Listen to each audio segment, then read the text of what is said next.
Hello. Welcome to our Interfaith Peace Education Conference on the role of interfaith education in conflict prevention and sustainable peace. My name is Heather Harlan Nakagaki. I'm an officer of the Buddhist Council of New York, and I will be your host today to introduce our speakers. First, I would like to ask you to take your cell phone and please turn it off or put it on airplane mode. This conference will be simultaneously translated into Japanese by Stacy Smith and Marie Cochran. You can use a white earpiece for the translation, where you can hear English on channel 1 and Japanese on channel 7.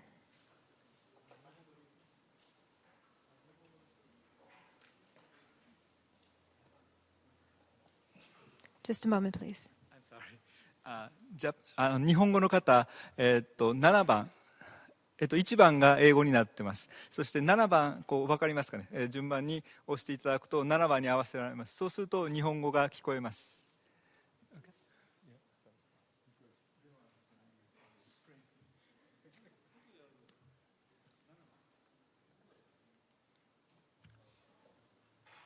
日本語は7番です。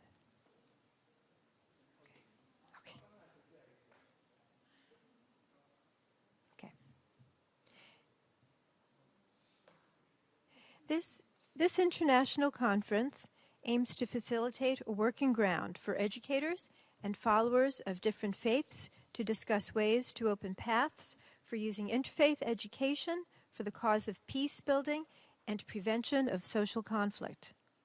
The conference will contribute to sustainable peace by offering solutions to conflicts arising from violent extremism and religious radicalization at local, national, and global levels. This conference is co-hosted by the Permanent Mission of Japan to the United Nations. I would like to introduce our first speaker of the conference, Ambassador Anwarul Chaudhary, for an inspirational peace message. Ambassador Chaudhary has devoted many years as an inspirational champion for sustainable peace and development and ardently advancing the cause of the global movement for the culture of peace that has energized civil society all over the world. As a career diplomat, permanent representative to the United Nations, president of the UN Security Council, president of the UNICEF Board, UN Undersecretary General, senior special advisor to the UN General Assembly President, and recipient of the U-Thant Peace Award, UNESCO Gandhi Gold Medal for Culture of Peace, the Spirit of the UN Award, and the University of Massachusetts Boston Chancellor's Medal for Global Leadership for Peace, Ambassador Chaudhary has a wealth of experience in the critical issues of our times: peace, sustainable development, and human rights.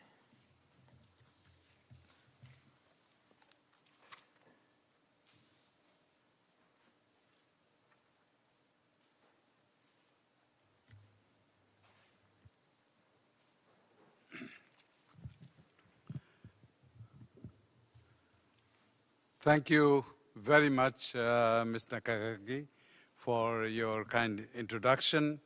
I thank all of you for extending the invitation to me to speak. I very much appreciate the initiative on the role of interfaith education in conflict prevention and sustainable peace. My appreciation to the Mission of Japan for hosting this event, and also deep appreciation to the Buddhist Council of New York, Peace Islands Institute, Nagasaki Interfaith Council, and the Journalists and Writers Foundation. All religions, all faiths teach us to be good human beings with compassion for each other. Their teachings, their messages are noble and universal, but on many occasions those are, as we say, lost in translation, failing to create true understanding and generate a spirituality that makes our planet a better place to live. One of the most spiritual things we can do is to embrace our humanity. Connect with those around us to show love, warmth, and appreciation for each other. To paraphrase Mother Teresa, who lamented, saying that the greatest disease today is not cancer. It is being unwanted, unloved, and uncared for. She said, we can cure physical diseases with medicine, but the only cure for despair and hopelessness, hatred and prejudice, violence and conflict is love and compassion. Drawing attention to a different kind of poverty, poverty of spirituality, she said, and I quote, "There are many in the world who are dying for a piece of bread, but there are many more dying for a little love." End of quote. Spirituality raises each one of us to a much higher level of consciousness, where we are truly empowered to share and receive love and compassion unconditionally. Spirituality is a universal human experience, something that touches us all. It is a broad concept with room for many perspectives.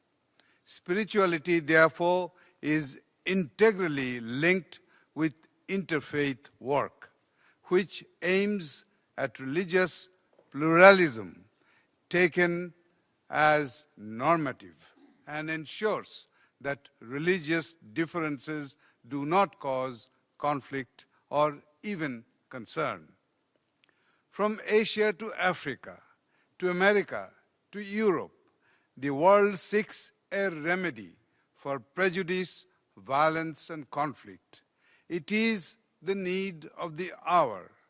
The key to interfaith harmony and to reducing violence lies in education, a universal education that encourages pluralism.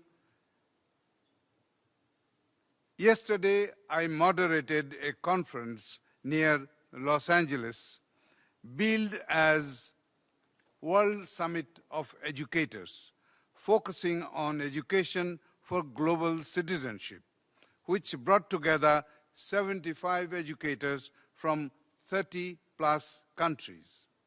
Outcome of the conference also linked tolerance and respect for diversity to education. The United Nations Secretary General has highlighted the global citizenship in his Global Education First initiative, launched in December 2012. When the world leaders gathered at the UN in September 2015 and adopted the 2030 Agenda for Sustainable Development, popularly known as Sustainable Development Goals, even popularly as SDGs.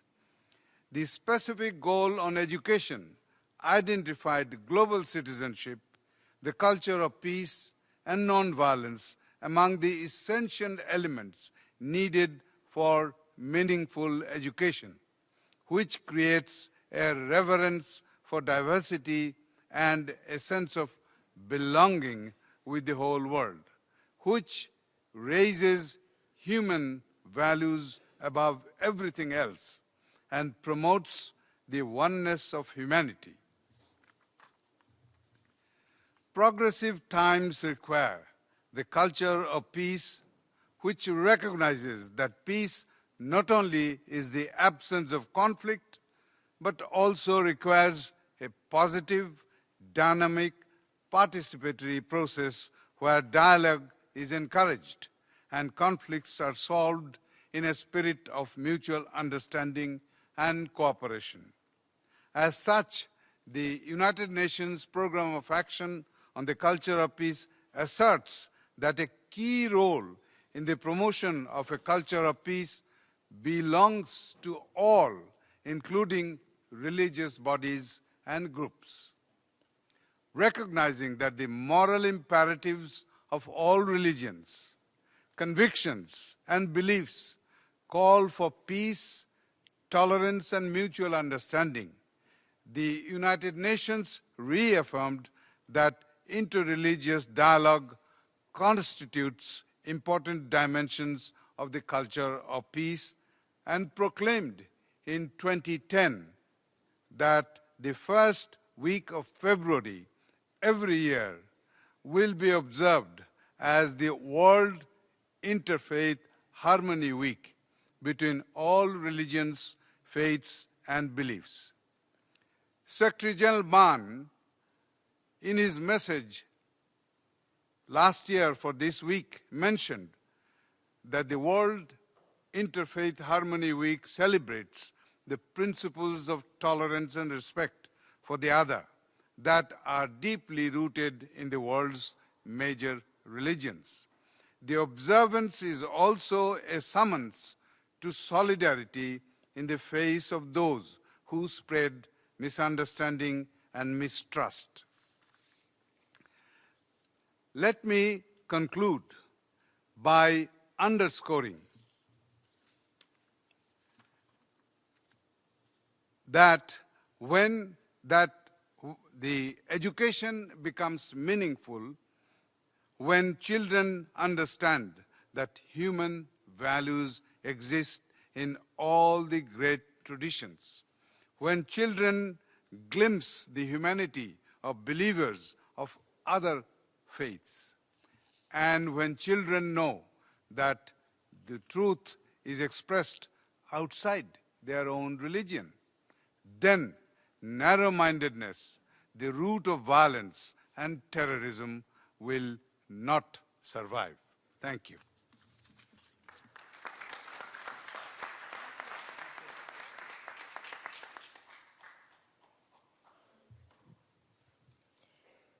Thank you, Ambassador Chowdhury, for your wonderful message. Now I'd like to introduce our keynote speaker, Monsignor Joseph Grech. Monsignor Joseph Grech, originally from Malta, is First Secretary at the Permanent Observer Mission of the Holy See to the United Nations in New York, and has been serving the mission for the last 3 years. He was ordained as a priest for the Diocese of Gozo in Malta in 2001. Soon after his ordination, he served for 8 years as a parish vicar at the Santa Maria del Buon Consiglio parish in Rome. He obtained a doctorate in canon and civil law from the Pontifical Lateran University in Rome.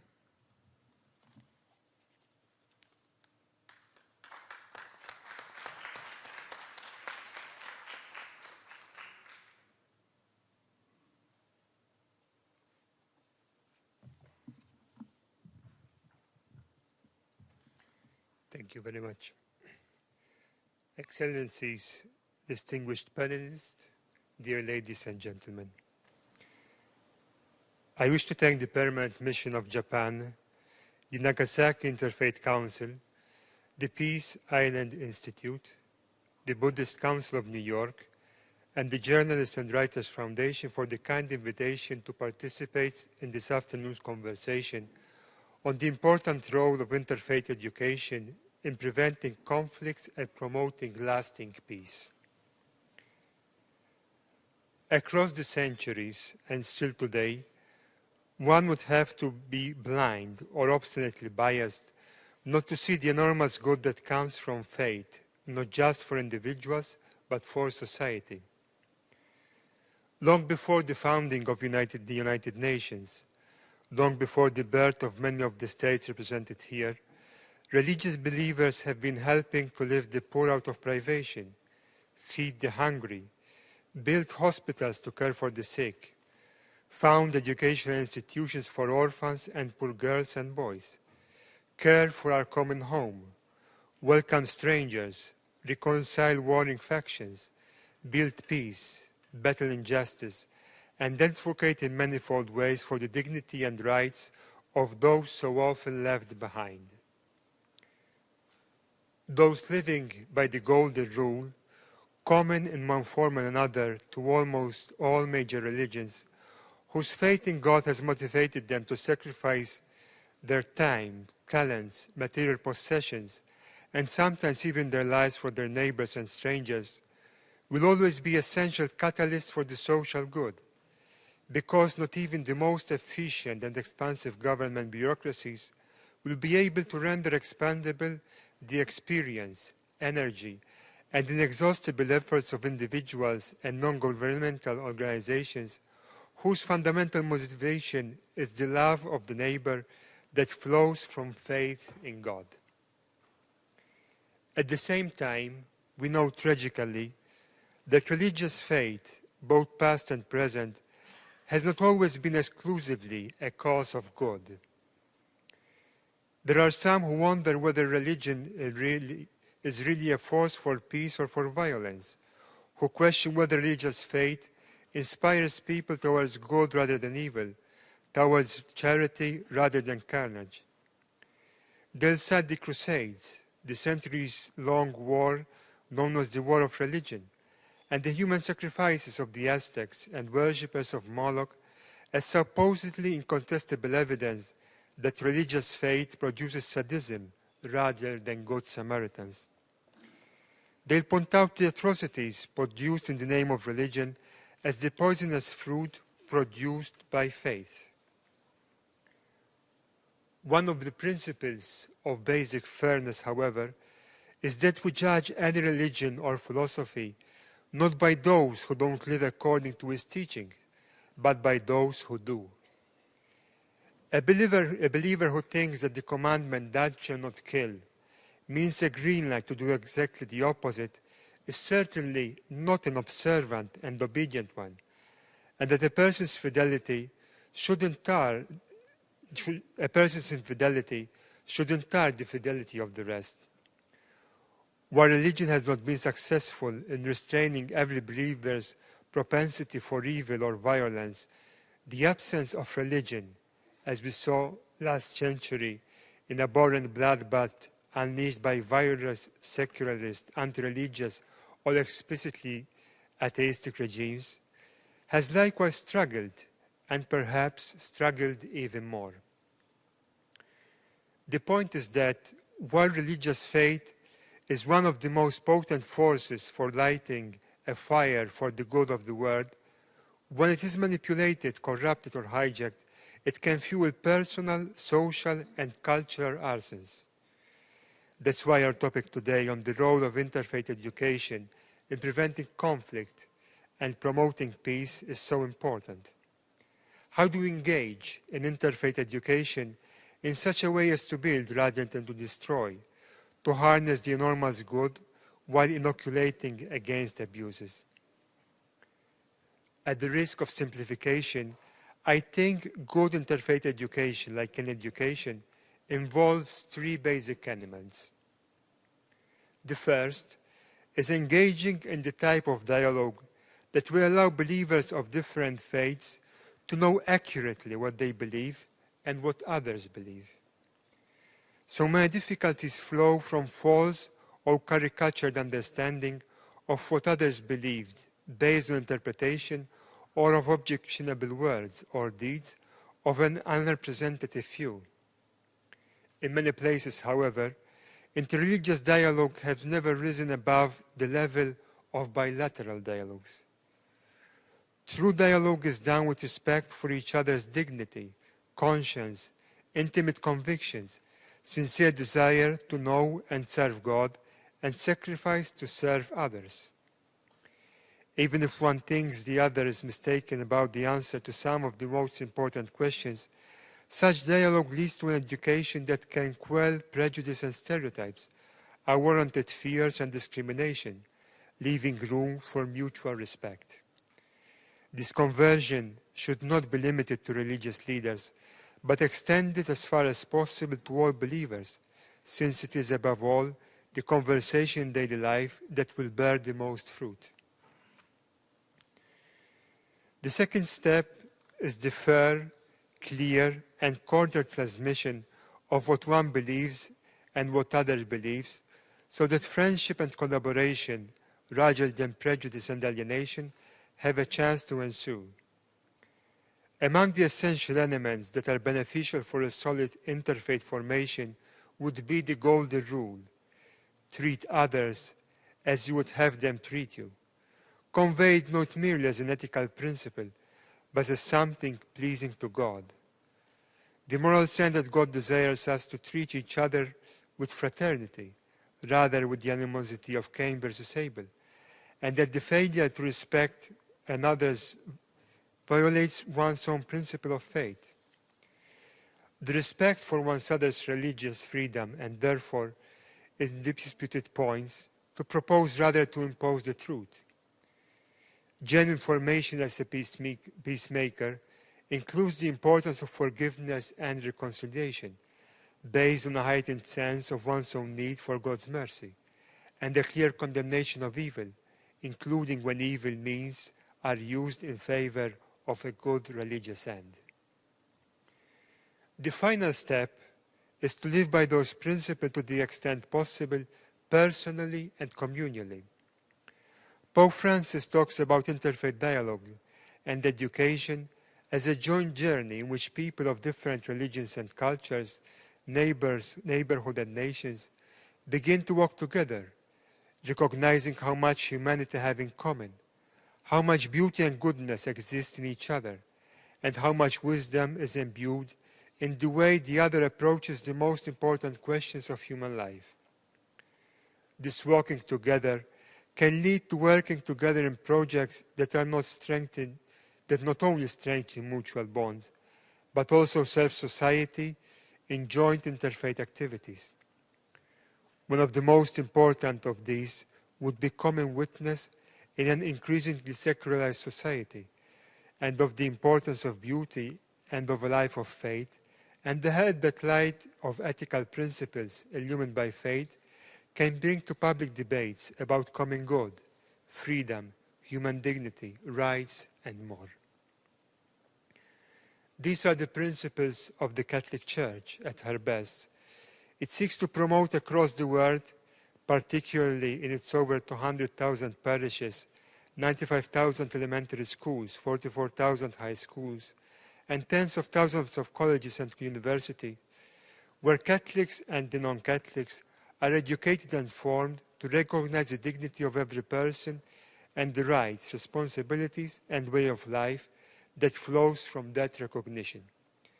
These are also the principles that the Holy See and millions of Catholics adopt in formal and informal interreligious dialogue.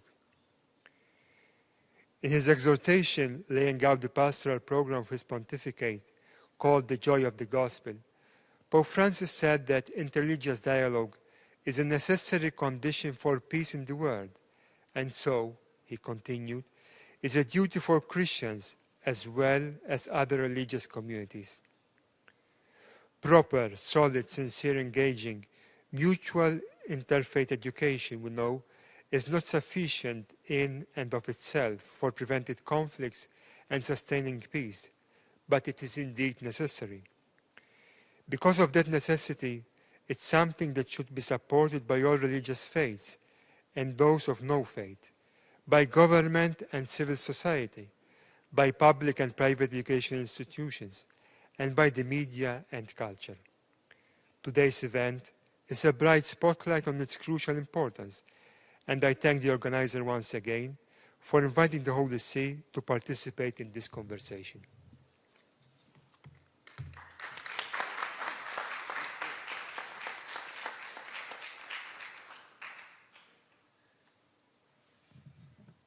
Thank you, Monsignor Gretsch. Next, we will have our first panel, Identifying Conflicts and Interfaith Education. I would like to invite our panelists to come up to the front. Dr. Carol Dahir, Father Isao Hashimoto, Joyce Dupensky, and Sheikh Saeed Faid. Please come up to the front. Oh, they're all here? Everybody's here. Okay. Okay. I want to make sure everybody was here. We weren't missing anyone. Okay. The moderator of our first panel is Dr. Carol Dahir. She's a professor and chair of the School Counseling Department at NYIT, New York Institute of Technology. For more than 20 years, she has worked extensively in state departments of education, school systems, school counselor associations, and national organizations on designing, delivering, and evaluating comprehensive school counseling programs that service all students. Dr. Dahir has been involved in transforming school counseling since 1997, which emphasizes addressing the needs of underserved and underrepresented populations. She will introduce our panelists. Thank you. Let me see if this is on. Can you hear me? Okay, I'll have to speak up. It's my pleasure. It's on? Okay, thank you. It's my pleasure to introduce our panel. I'm going to dispense with opening remarks because I know we've started a little late. To my left, Shaykh Fahid Mohammed Saeed, who is one of the most prominent Islamic scholars and authors of our time.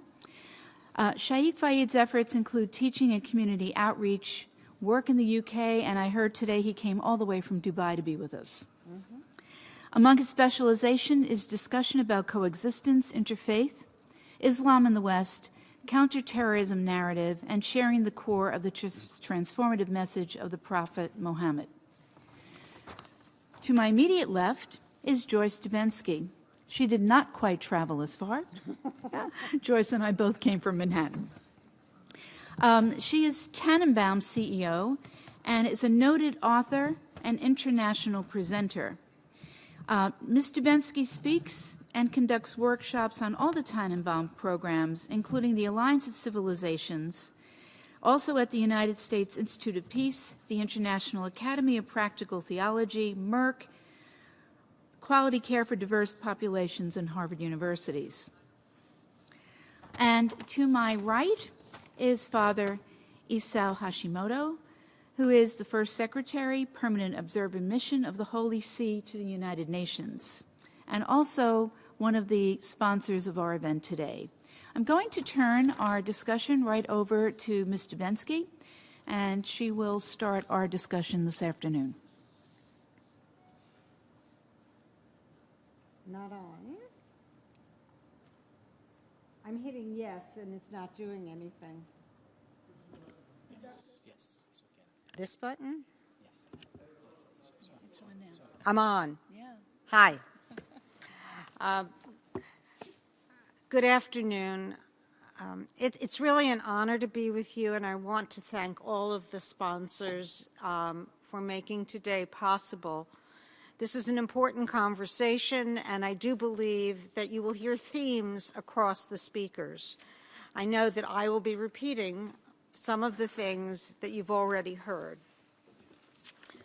But I want to start by saying that I think today's subject is complicated. Identifying conflicts and interfaith education. The truth is, we live in a complicated world and in a world of conflict. We have terrorism, extreme ideologies, poverty, inequality, and more. And they both cause conflict and they are the result of conflict. But another truth is that there isn't just one solution and one approach to solving them. There are a myriad of approaches for responding to these ills. So today we're focusing on really only one of them, and that's interfaith education. What it is, how it can contribute to preventing and resolving conflicts, and how it can support stable societies so that people can live better in justice. I'm going to tackle this issue in three ways. I'm going to start with some generalizations, some general reflections just about interfaith education.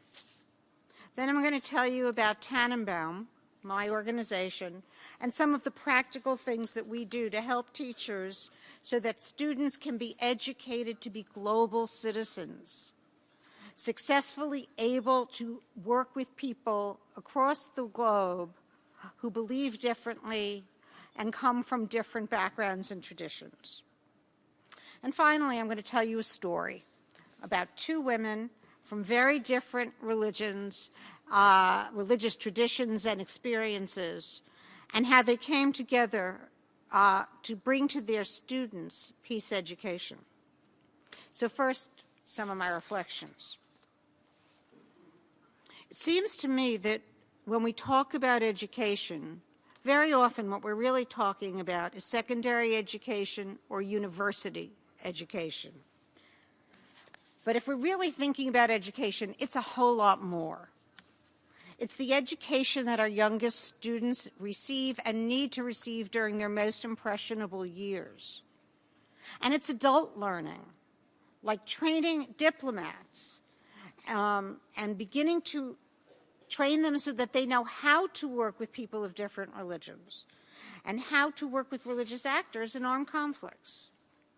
In a world of rapid change, education is not just for the young. It needs to be a lifelong process. One way to do this, and it's only one of the ways, is through interfaith dialogue and interfaith collaboration and joint problem solving. But that requires us to learn new skills, like finding ways to listen and to learn from one another, even as we hold our own truths. That's a skill that's just as important for the people in this room as it is for the students in the classroom. So what I'm saying is that, yes, we need to focus on the power of interfaith education for our children, but we also need to accept that resolving conflict is not only the responsibility of the next generation. That responsibility sits with us today. We are the ones, not just the kids, who have to learn how to deal with inequities, stereotypes, and hate. I don't know if you see the handout I brought. It's here, and it's on your screen behind me. We call it the continuum of peace. I hope you can see it. From the middle to the left, what you see are the different ways that we can move forward together to create a more just and peaceful world. From not knowing much about one another to getting information and developing respectful curiosity, to moving on to friendship and building community, and ultimately a lived peace. But on the other side, what you see is something that I didn't name, but what I refer to as the slippery slope of the continuum of hate. That's what we have to stop. It starts with ignorance and disinformation that leads to stereotypes, prejudice, and discrimination. The type of stereotypes that escalate with bullying and turn into harassment and hate. And we know where that goes. To hate crimes, terrorism, and ultimately, I'm afraid too often, to ethnic cleansing and genocide.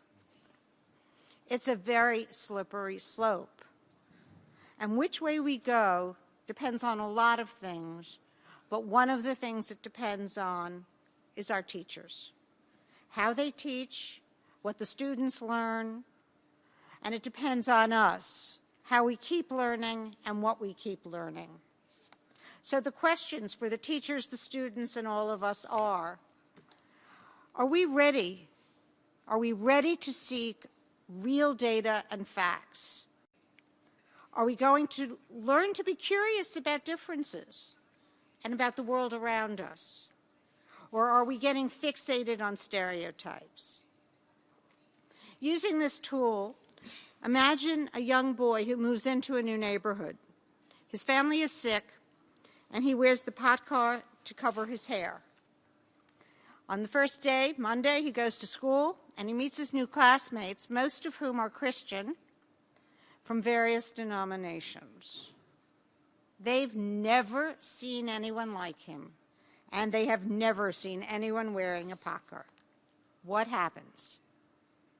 It depends. Depends where you are on the continuum. Have the students learned that everyone is different, including that they have different religious beliefs? Or have they internalized stereotypes and fears about those who are different?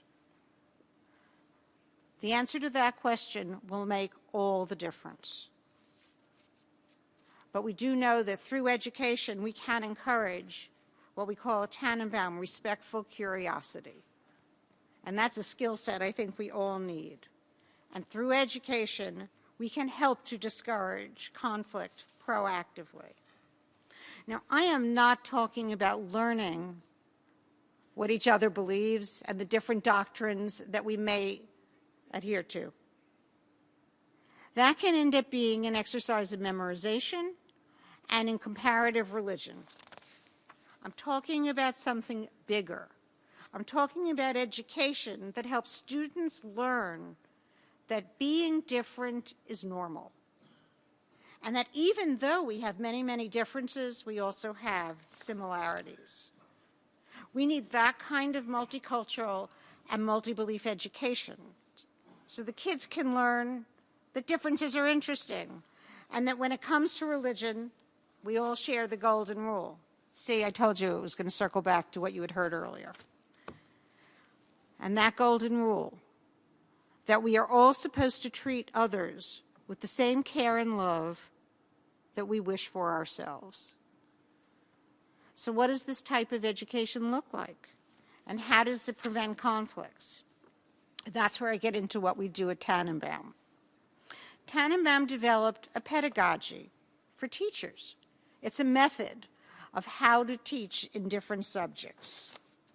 We call it the 7 Principles for Inclusive Education. And there are 7 principles in it. I'm only going to mention one of them because of time, and if you ask me the others, I'll refer to the books. One of them is about using accurate and diverse materials. And I'm going to give you an example. If you're teaching about Islam, the teacher needs to be careful not to show only images that look like Osama bin Laden. After all, Muslims around the world have different ways of practicing their faith, and they look different depending on where they come from.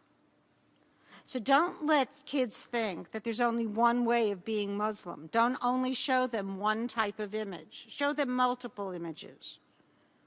Don't show them one image that reinforces stereotypes. Teachers need to learn these principles and apply them, whether they're teaching science, math, English, social studies, or even geography. But to make it easier, we've also created materials that they can use because they're busy.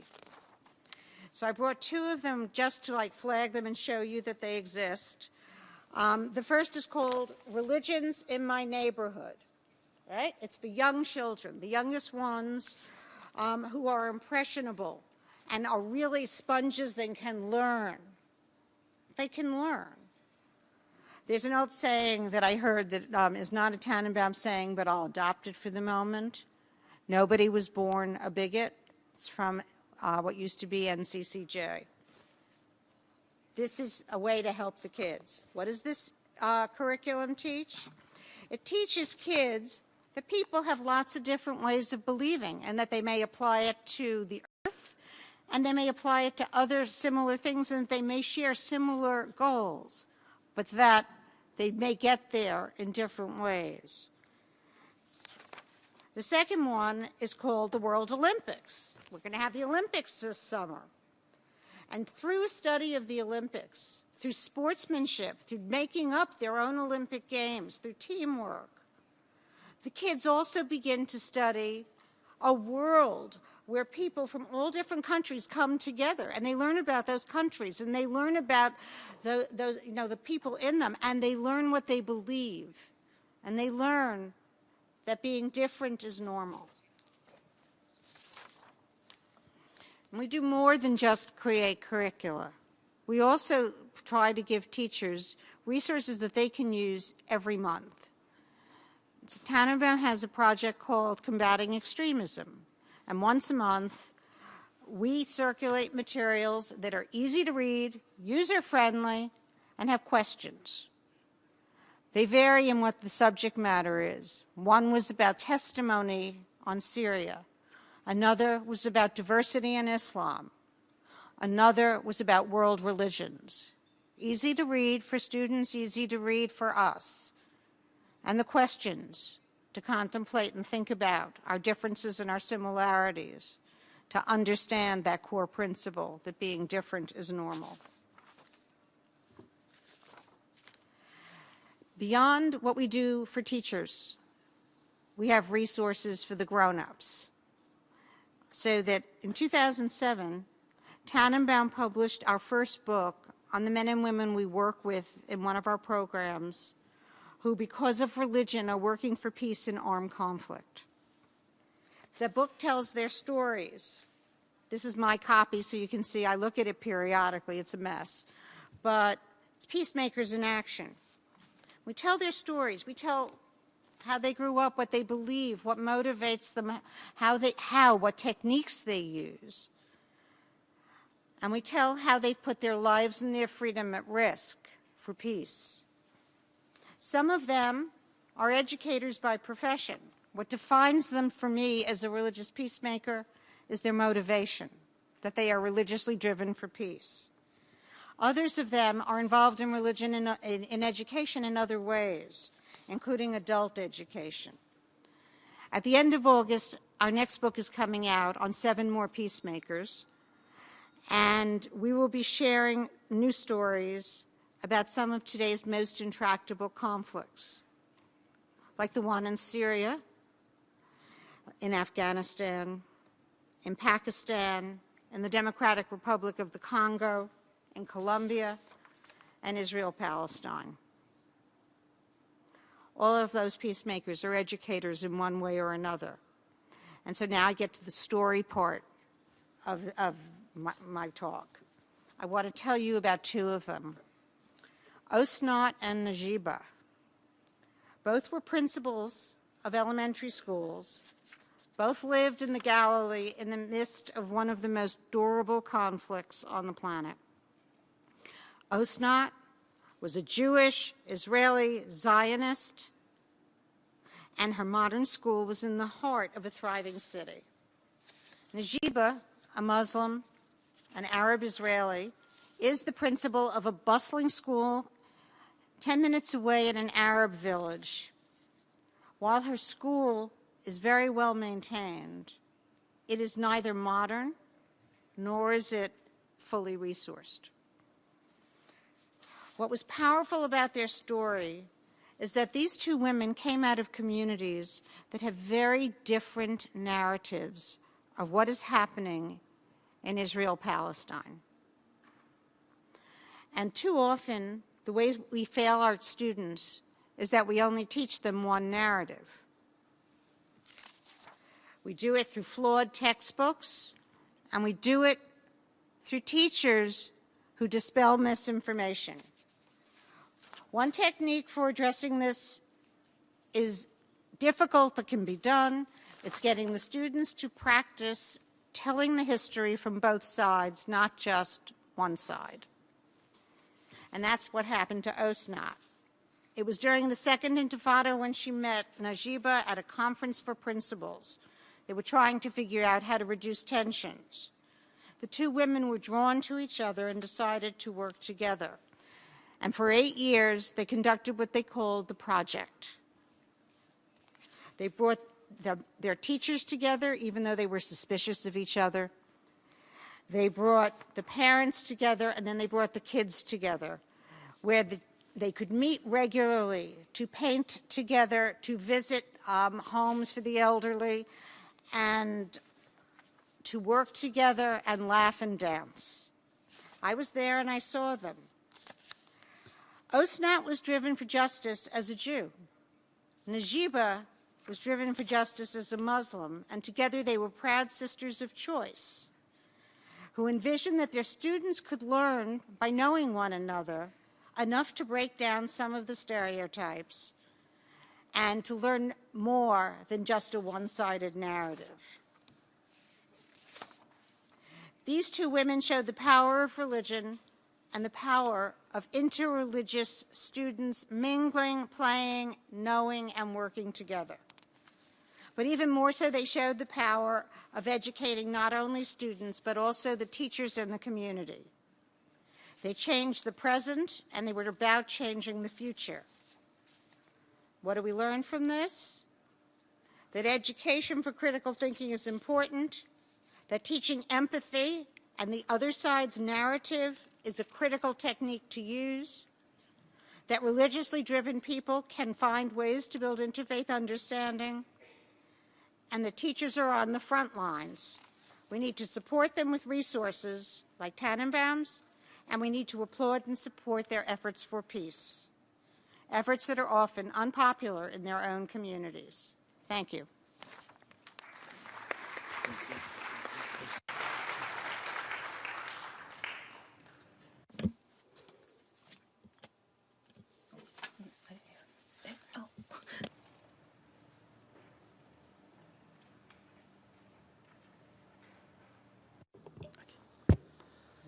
Bismillah ar-Rahman ar-Rahim. First of all, I would like to thank the organizers. I try my very best to keep it short and to go to the point. As I've been helped, most of the things that I would like to say, it was said. So the commonalities are there. We are living in a very different world. We try our very best. But what I would like to say is,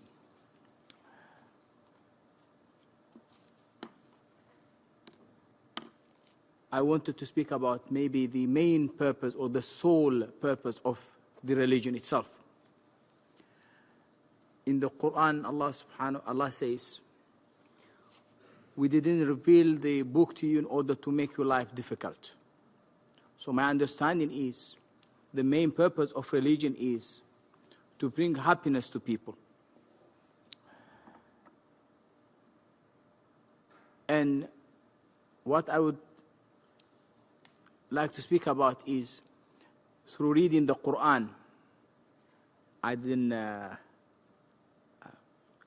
first time I met Dr. Demaski was today, so we are going to go through the theme of 7 principles as well. Okay. So I'm going to speak about the 7 principles of coexistence. However, I would like to touch few very important parts in the life of the Prophet Muhammad, peace and blessing be upon him. And it is very much important because now many people, they speak about a lot of different types of Islam. And what I know and what I was taught is to follow the example of the Prophet, peace and blessing be upon him. Normally, when we go through a lot of conflicts, maybe our human nature, we might lean towards revenge, hate, and this is the very thing that the religion itself teaches me to avoid. And I'm speaking to myself, to Muslims, as well as to non-Muslims to understand this religion. I was in a very big conference in Senegal, in Africa, where more than 4 million participants were there. And I did say in that very conference, I quote a verse of the Quran. Allah, speaking to the Prophet Muhammad, says, we did send you to remind. We didn't send you to control the lives of the people. So the main purpose of religion is to remind people. And people, they have their choice whether to accept or reject. So the Prophet, peace be upon him, when he left Mecca, in fact, removed from Mecca, and he came to Medina, one of the Jewish rabbis of Medina narrates, he said, when I've heard about the arrival of the Prophet Muhammad, I went to see him. And he said there was a lot of crowd. And he wanted to hear the first message of this Prophet. So he said, at that time he was a Jewish, and it is one of the main documents for us as well as Muslims. We take it as it is. So he said, the first thing that I've heard from him was, spread peace and share food together. And when it comes to religious practices, he say, pray at night when no one can see you. When it comes to your religion practices, it is much more important to do them yourself. But what you should share with others is the main thing that will keep us to live together. And also in the Quran it says, we didn't send you other than mercy to all the worlds. And in our Quran we've got 114 chapters. All these chapters, they start in the name of God, the most compassionate, the most merciful. In our tradition as Muslims, God has got many other names, but God chose these two names, compassionate and merciful, among all the other names. So I would like to go to the 7 principles that I quote from the Quran. I would say that they are the main principles that of coexistence, of living together.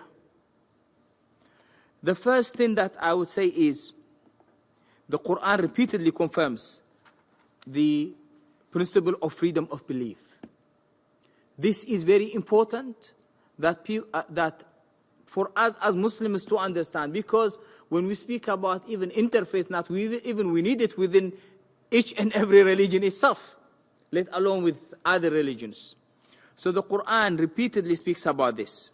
So Allah says in chapter 2, verse 256 in the Quran, God says there is no compulsion in belief.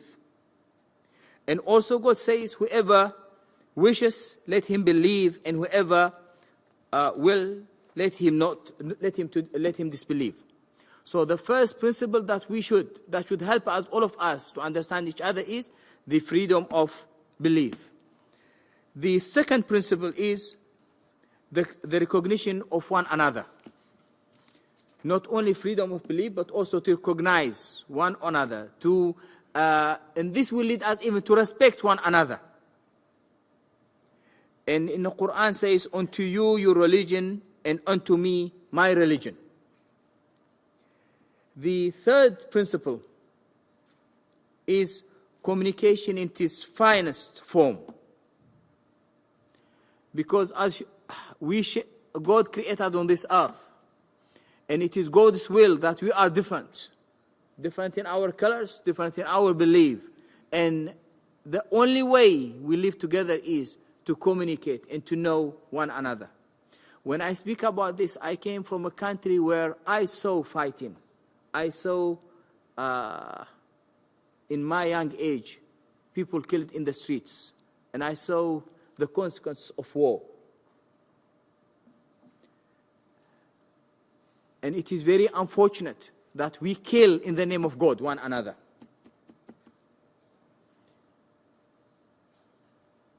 If God wanted, He was to make us, all of us, one color and one religion and one belief. No one should advocate for God.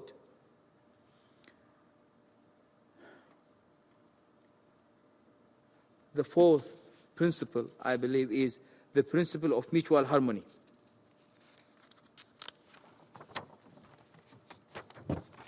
The fifth principle is the honor of mankind. I do remember once I was in Germany in a conference, and I said, I don't speak about human rights. Because rights, always we keep about our rights in a time of conflict. But we should speak about human honor and human dignity more than rights. Irrespective of religion, color, or sex.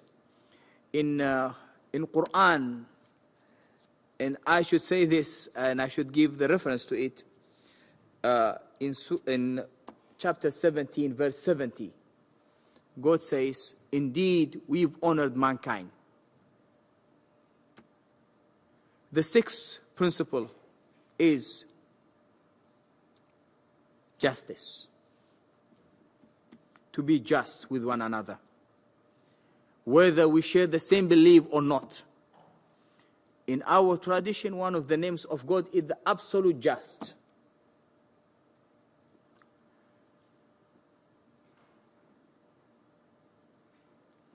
The seventh principle is sharing the common values of mankind. And here I would end it with one thing. When Prophet Muhammad in Mecca was tortured and rejected by his own people, he sent his companions to Abyssinia. Abyssinia at that time, they were not Muslims. The ruler was a Christian leader. But the Prophet sent his companions to Abyssinia for two things. One is that there is a common belief between the Muslims and between Christians at that time to say we believe in God. We are all people of the book. But the main principle is, he said to his companions, the king over there is known for his own justice. So when Muslims went to Abyssinia, to Ethiopia, in fact, I shouldn't even say Ethiopia, because Ethiopia, Eritrea, Somalia, at that time, all of them, they used to be called Abyssinia. The king asked the cousin of the Prophet, his name was Ja'far, may God be pleased with him. He asked him about his religion and what he stands for. So he spoke in 2.5 minutes, and I would say 1 and 50 seconds. And maybe most of the moderators, they will be happy if they were to find a speaker like him. About 5 main principles and why he there spoke about 5 things in 2.5 minutes, 150 seconds, 150 seconds. He said to the king, before the Prophet Muhammad was sent to us, as a Bedouin people, we were oppressing each other. We were fighting against each other. We were not good to our neighbors. So he summarized his life before being a Muslim. And he said, and God sent us someone that we know. We know him for his good character, for his trustworthiness, for his compassion. And he said, his teachings are to worship God alone, to be good to our neighbors, to speak the truth, to be just, and to be in a service of those who need our help. And he said, the fourth point is, he said, our people tortured us. So our Prophet sent us to you, and he said, you are a man of justice. So I would say, the only way for us is to know each other, to speak to each other, to communicate more. And I would say the problem is not of more religion. In fact, the problem is of less religion and of less substance. May God bless you. Thank you very much for listening to me. Bless you. Bless you. Bless you. Bless you. Bless you. Bless you. Thank you. And our next speaker, Bless you. Bless you. Father Isao Hashimoto. Please join us. Thank you very much.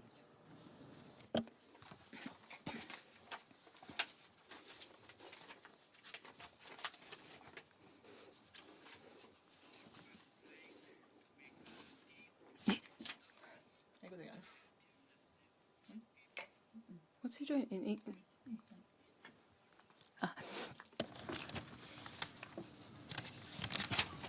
So I'm very grateful for this opportunity to talk about religion in Nagasaki here at the United Nations in New York the center of the present war.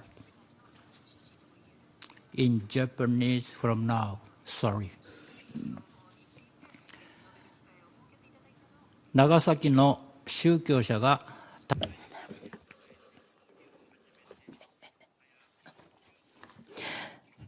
40 years have passed since religious leaders in Nagasaki started to work together beyond the religious boundaries.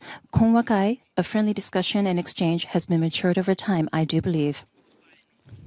When the Nagasaki Konwakai Religious Council was originally formed, we started to organize an annual memorial service for victims of the atomic bombing in Nagasaki. In recent years, Muslims have recently joined this service, and it has become more globalized. This annual memorial service is the main event of the Nagasaki Konwakai Religious Council and is held on the day before August 9th, when the atomic bomb was dropped in Nagasaki. The memorial service is centered around the theme of peace prayer in conjunction with liturgies of Shintoism, Buddhism, Christianity, and various forms of religions. The service itself is a prototype of peace because each religion expresses itself differently, yet aims at oneness and togetherness. The reason is because we want to realize the vision of living together with the goal of being different, but also being as one towards one similar goal.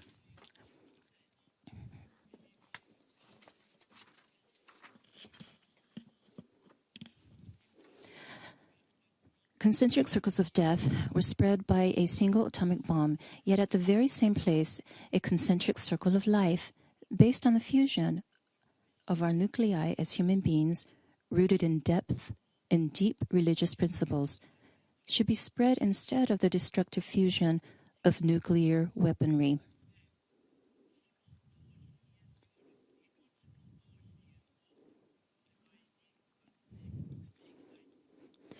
This is the long-cherished wish of the religious leaders and lay people of Nagasaki.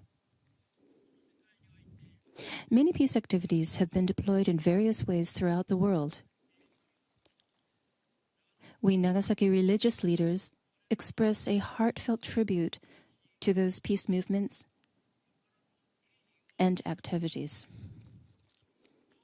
At the same time, I'm keenly aware of the need to seek out and develop the activities that religions can uniquely pursue with our religious point of views. Looking around the globe, and it is very sad to say, but often religions, which are supposed to create a world of healing and reconciliation, instead often help to create the world of division and much conflict.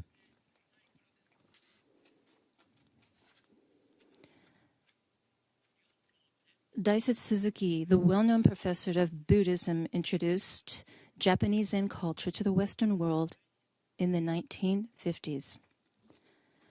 Commenting on the famous phrase of the New Testament, "Love your enemy,"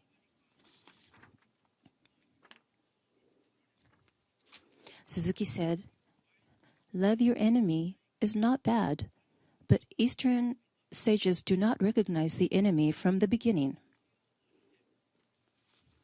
Their attitude is like the vast ocean." This clearly shows a difference between a peace movement based upon a clear distinction of existing enemies, whom we choose to love anyway, and a peace movement which is based upon a concept of creation of enemies from the very beginning. It also shows a difference in thoughts between the Eastern and Western way of thinking.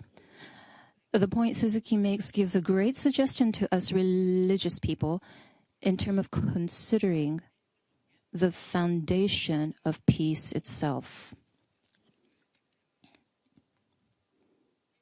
When speaking of enemies, we may think of a battlefield of flying bullets, but if enemy means people who are different from us, we inevitably see everyone as an enemy because this world consists but of different people.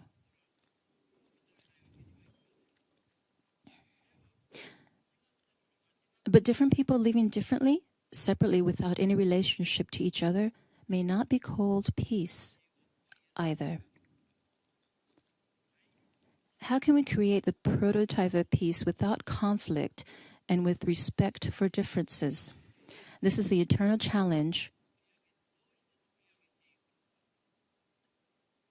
for religious people.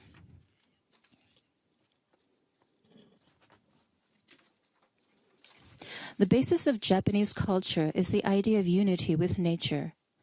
Gods and Buddhas are dwelling in the vast nature. This idea is not the same as so-called pantheism. It is not the contrast between the nature of transcendental nature, which belongs to God's realm, and the nature which does not belong. Instead, it rather means human beings are in unity with the nature, and we understand our existence from the eyes of the natural world itself. Yasunari Kawabata, the Japanese author Yasunari Kawabata, when he received the Nobel Prize for Literature in 1968, he gave an acceptance speech titled Japan the Beautiful and Myself. Many reporters reacted sharply because it was not about Japan the Beautiful and myself, but rather expressed the author's worldview about the oneness of nature and the world.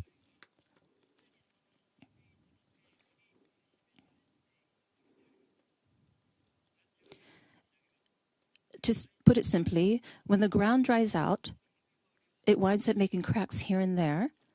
It tries to suck some of the water of life from every tiny bit of morning dew and evening dew through the wound of its cracks. If the blessed rains fall, the water is sucked deep into the ground and nurtures life on the earth's surface. Many lives of infinity, all variety, are nurtured equally without discrimination, unlike human beings who distinguish between weeds and grasses. For human eyes, there are beneficial insects and harmful insects. But in nature, everything is kept in well balance. Humans are the ones who damage the balance of nature. This coexistence, which is a starting point of peace, is found in the visual model of great nature. The Eastern idea of not creating enemies, as pointed out by Professor D.T. Suzuki, is perhaps rooted in this view of nature. We religious leaders in Nagasaki aim at such coexistence with miraculous balance. This is something from about 10 years ago. An NPO planned an exchange program for high school students from Israel, Palestine, and Japan. They attended the memorial service for the atomic bomb victims on August 8th. They were all quite surprised to see people from various religions were friendly and praying together. For people who came from a world where it is impossible to get along with each other and among different religions, it was quite a shock for them to witness.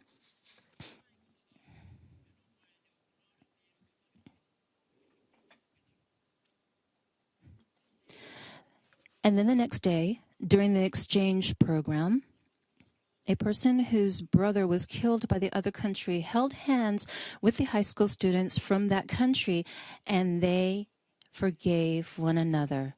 It was quite a very moving scene. Though the influence of the memorial service is not the only reason, the service certainly moved the students, and that was proof of it. We religious leaders of Nagasaki consider realization of coexistence, being different and as one, as a starting point of peace. Each and every individual is valued ultimately as they are, and people are also all connected as one. It is the world described as one that is many, and many that is one. This stage is only possible for gods and Buddhas to be realized. It cannot be achieved by the power of human beings alone. With a humble mind, various religions and sects need to admit this reality without falling into syncretism, nor exclusiveness, nor fundamentalism. With clarity of the core of each religion and sect, still we came to become as one. This is our exchange for peace. Though our activities may be but a small practice in a tiny part of the world, we are convinced that this can be a global principle philosophy.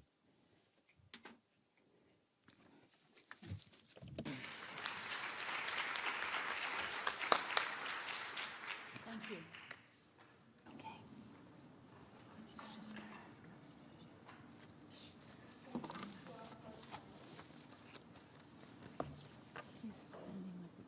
Is the microphone on? Okay.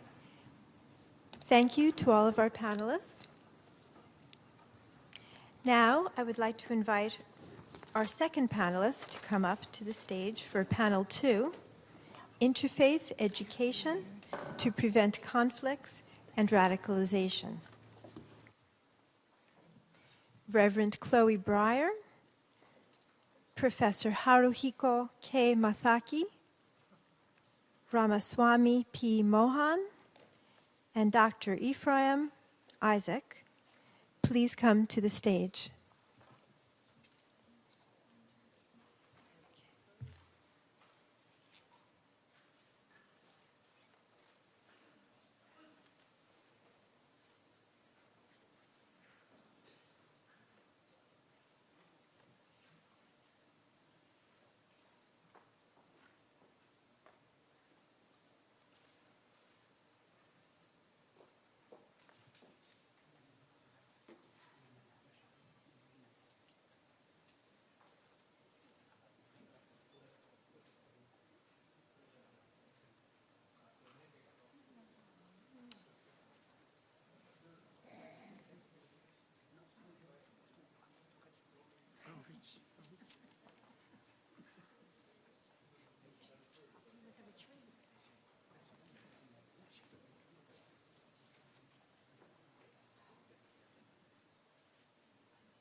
Please hold on just one moment while they adjust the names.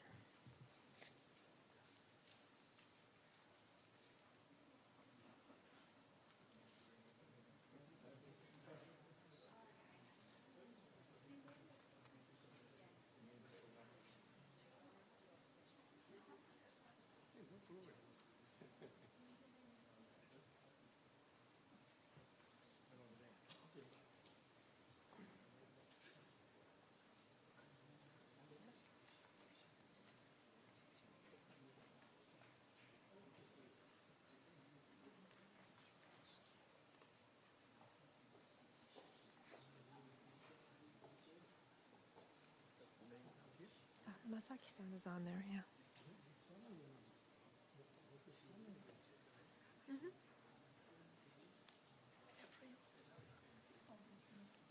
Okay. Yeah.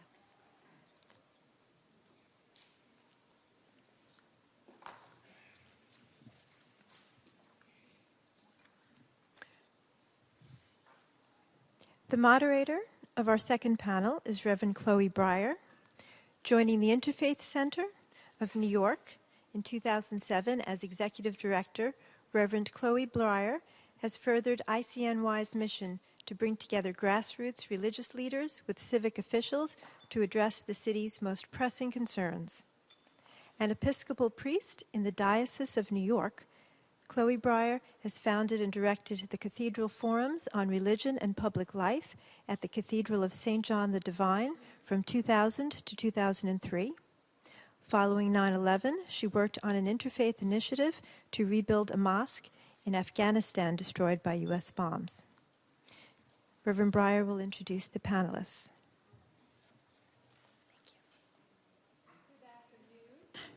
Good afternoon, and thank you so much to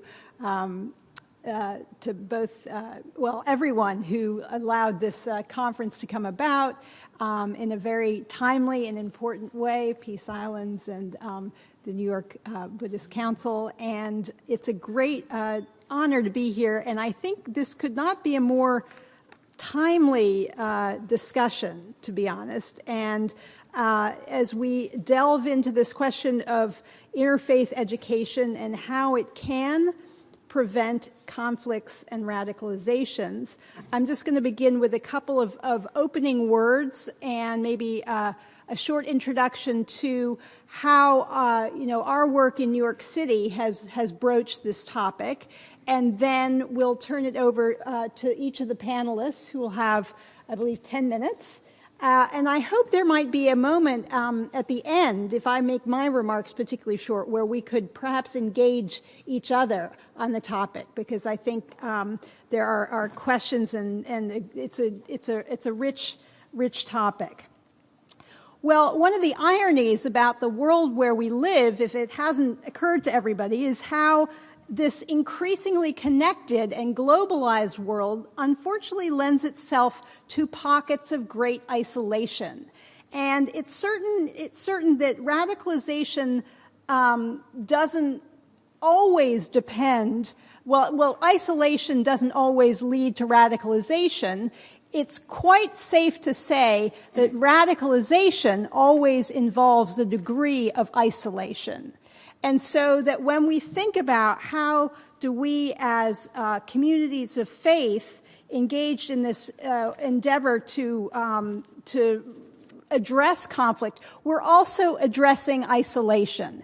And how do we, in our own contexts, try to really diminish the environments in which radicalization festers.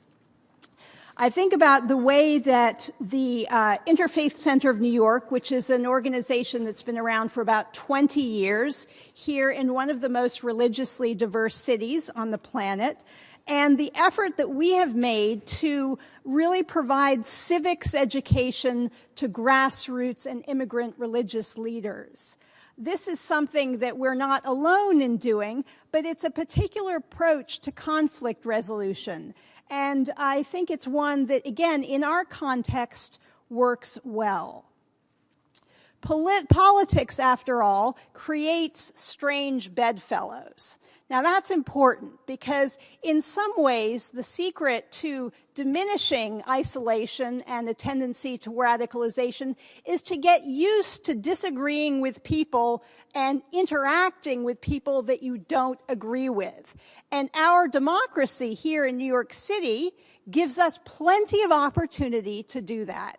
There are many people with whom we adamantly disagree, not only their religious backgrounds, but their lifestyles, their economics, their politics. There are just many opportunities for us and our communities to interact with people we disagree with. There are also opportunities, however, to engage the public square. And those are the opportunities that we seek at the Interfaith Center to maximize. And I can think of opportunities we've had to support efforts to lobby for religious holidays in our public school system. We have a separation of church and state in this country, and yet that doesn't mean that you can't learn about religion and religiosity within the public schools. And holidays are great ways to do that. We began, of course, with Christmas holidays being taken for granted. We then, in New York City, had the opportunity to celebrate Jewish holidays, Yom Kippur and Rosh Hashanah. More recently, however, after 10 years of serious lobbying, the Muslim communities of New York have been able to advocate for both Eids to be honored in the public school system. So now, when you have a day off, it's often not only a time for Muslim children to be able to, to honor their own religious tradition, but it's a way to educate non-Muslims in the public schools about what's going on. And that has been one way that we've seen the communities of New York who've really advocated or learned to advocate for themselves within the public school, within the public square. But that's only the first step, because the other step that's so important is banding together with people of other religious traditions who you feel we have a common bond with. And I think there of the interesting alliance between Muslim communities and African American Baptist and Pentecostal communities when it comes to police reform, as both groups are often singled out by the NYPD and found together as they advocated for an inspector general or some check and balance on the NYPD, that they did show this thing in common. So that gives you a little bit of a background on how one approach to education, if not preventing radicalization per se, certainly preventing isolation within our religious communities. I would now like to take the opportunity of hearing from our other panelists about how they have tackled this subject. And I want to begin with Ramaswamy Mohan, to my left, to my left here, who is a member of the Board of Trustees at the Hindu Temple Society of North America and has been a volunteer teacher of religious studies for many, many years, besides having a career in the financial industry. So we'd love to hear from you. Thank you. Thank you. Thank you, Chloe.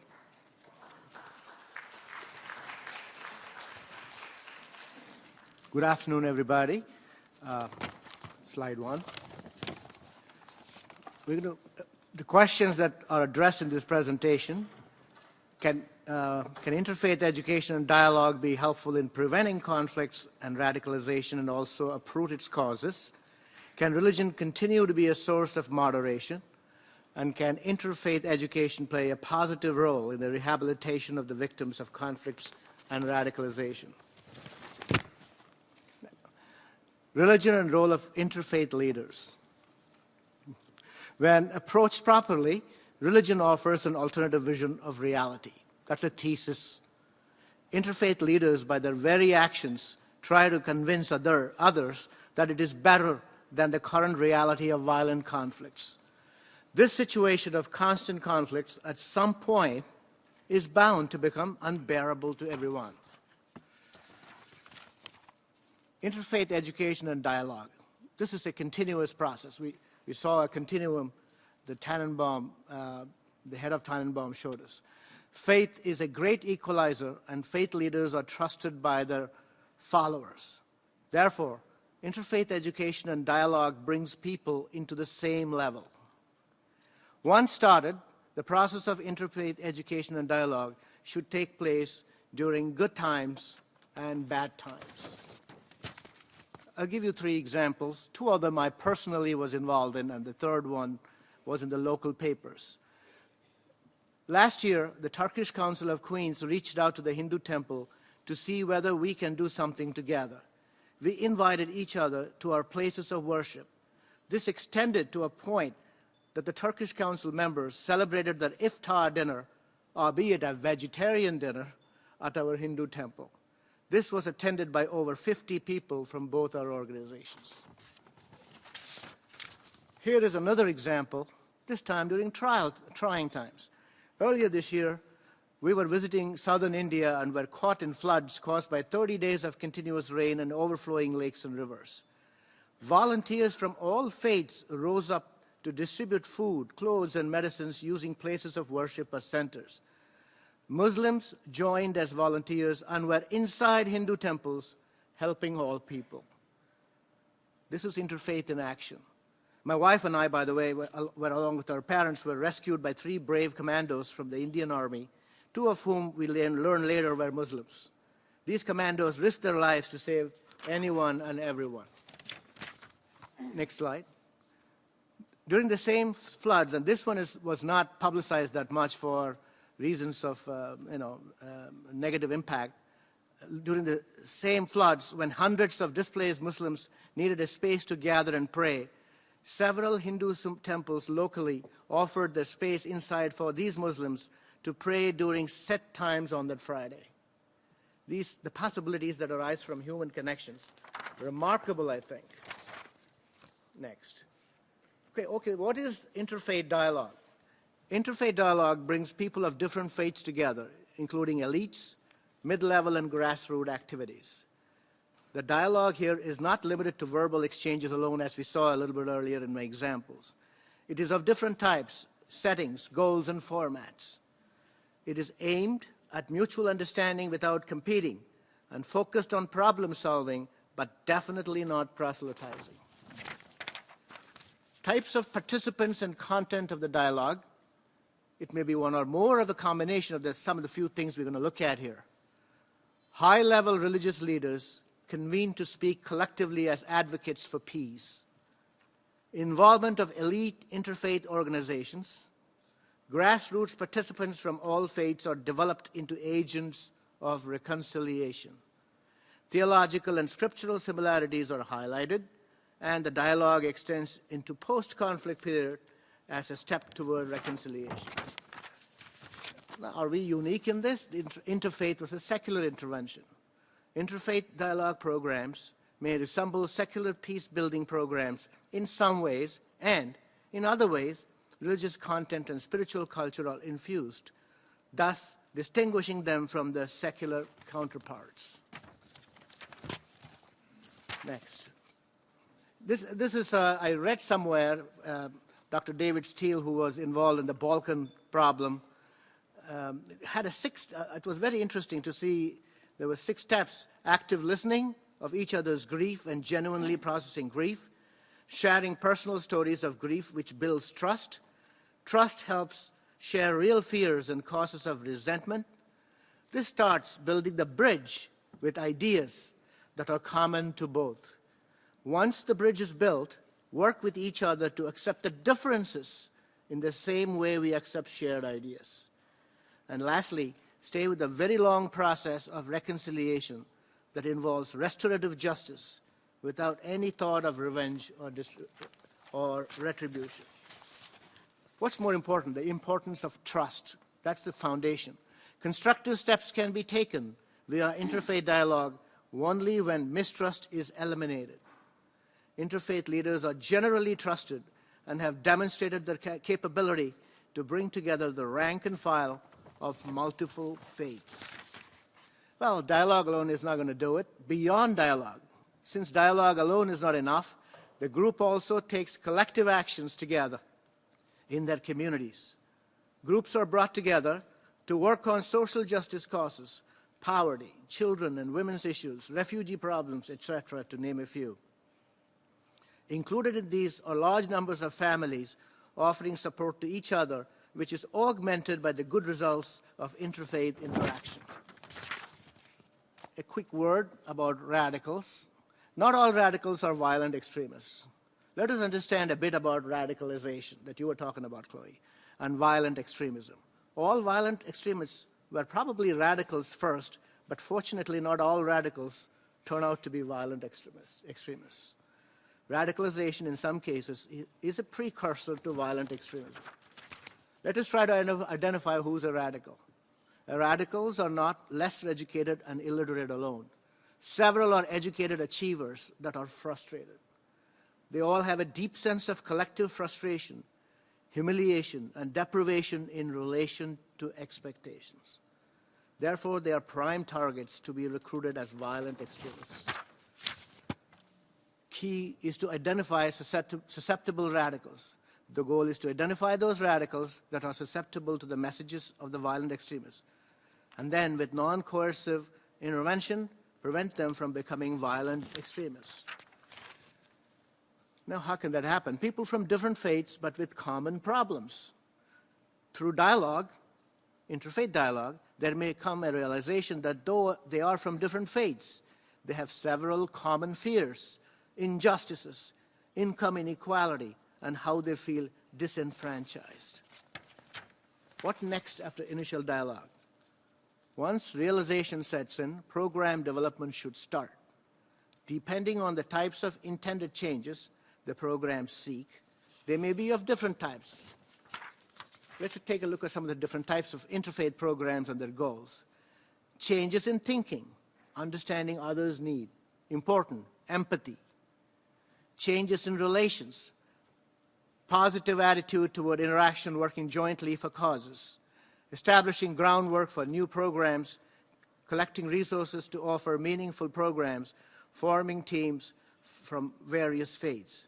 Creating or supporting structures that help bring ideas and relationships to the larger culture, that is, taking it well beyond just the enlightened participants. Of course, we need to build coherent objectives and creating a unity of purpose for this. The potential of interfaith dialogue, interfaith education and dialogue, can thus unlock the power of religious traditions. They provide inspiration, guidance, and validation necessary for populations to move toward nonviolent means of conflict resolution. Thank you.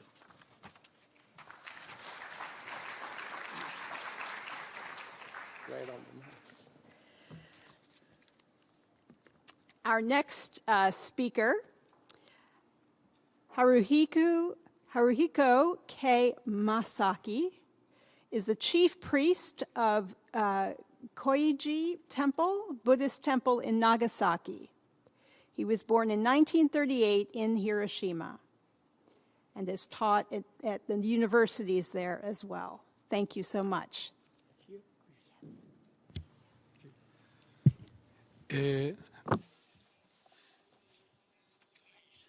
So I talk about conflict resolution and prevention. I'd like to discuss some hints for that from 3 different perspectives. One is the imperfection of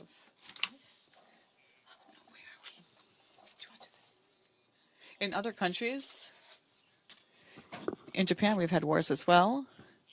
But when the wars have done, the winners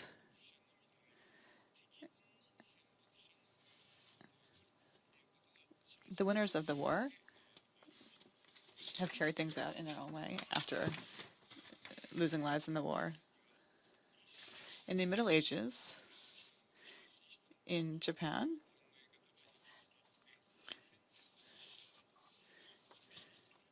we viewed these, they were our opponents during the war, but after that, we buried them as fallen soldiers.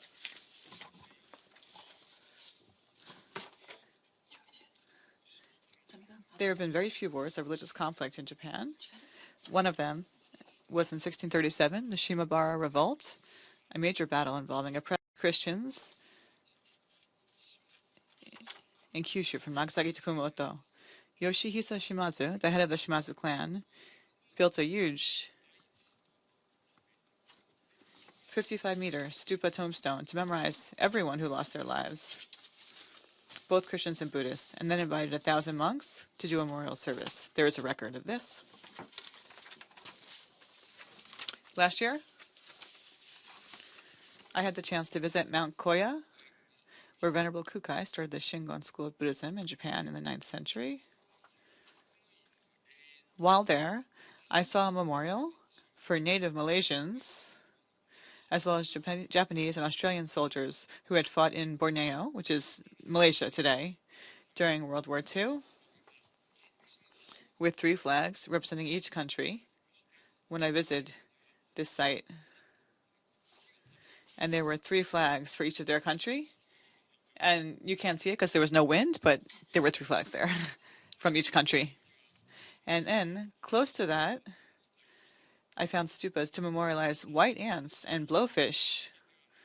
So I think we should think humbly of our relationships with other creatures on the earth, with whom we share space as well.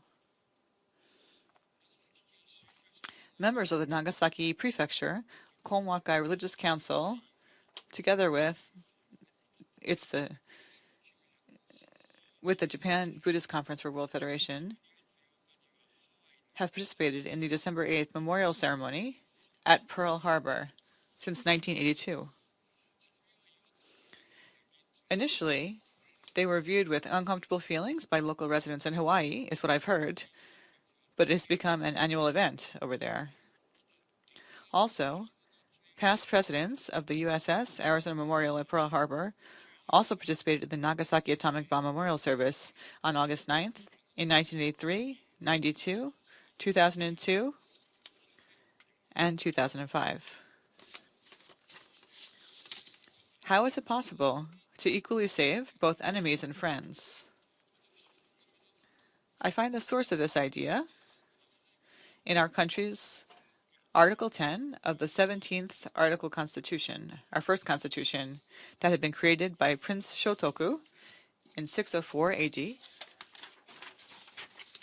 Within Article 10, this is what it says. Do not get angry when your opinion is different from that of others. Instead, be aware that we are all merely imperfect, ordinary beings, and really discuss that matter well with others. Make sure to discuss this with everyone. The purpose of democracy is dialogue. We need to respect each other. Even when one wins the battle, even if you're the one who wins, you have to regret the fact that the war occurred because of your own immaturity.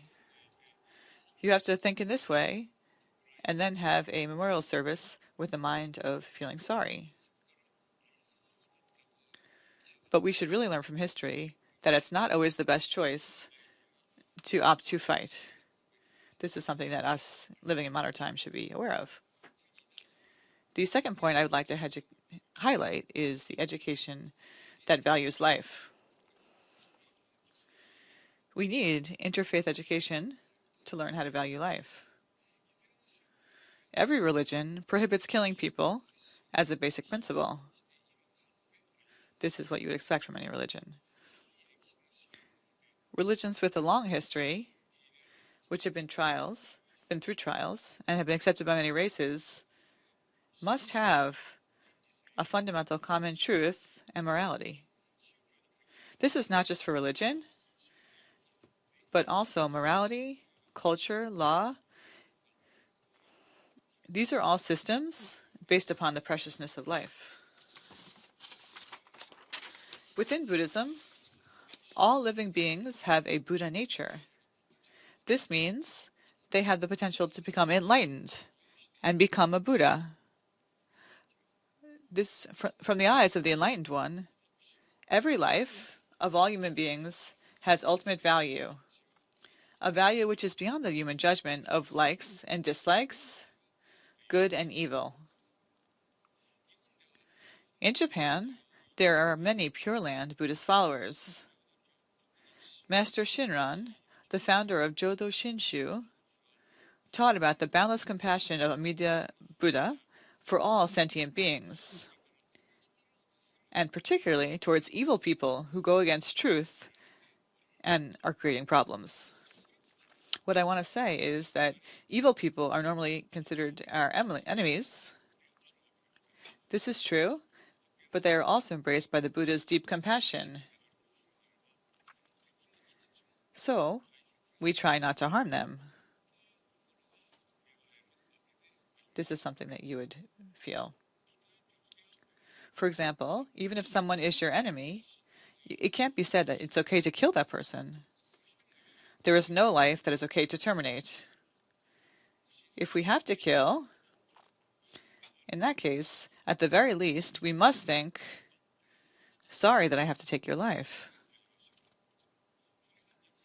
This way of understanding life helps Japanese people not to become attached to the idea of hate or revenge. This is what I believe. So, each religion should have more dialogue on the value of all human life and the value of all life. This is something we have to look into. This is my last point, which is the beauty of cooperation among followers of different religions, meaning that harmony is created from different elements. It is understandable to have different rituals and service styles among various religions, since each religion was established based on different conditions and different histories.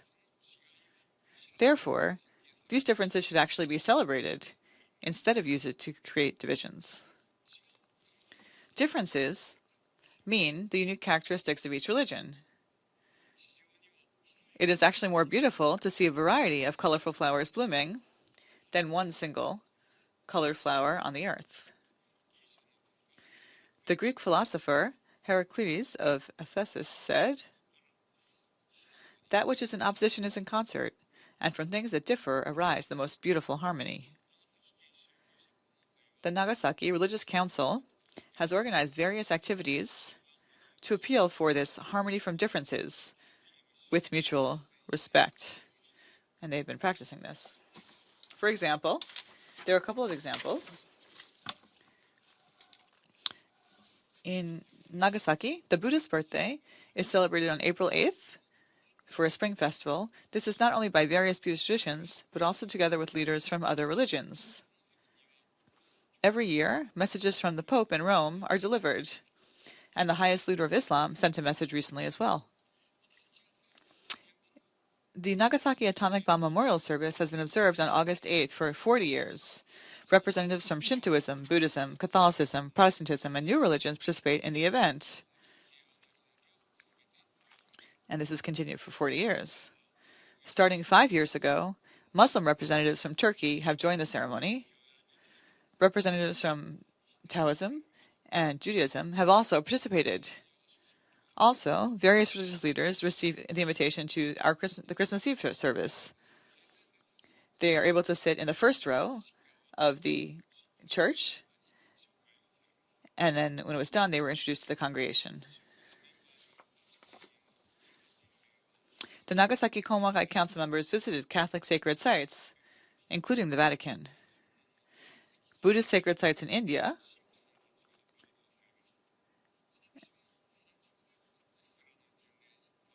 and I was also part of this, at the Islamic sacred sites of Istanbul in Turkey. Visiting these sacred sites of various religions, we were allowed to actually enter the mosque. Being able to visit these sacred sites of various religions is very meaningful in order to learn about their various teachings and history.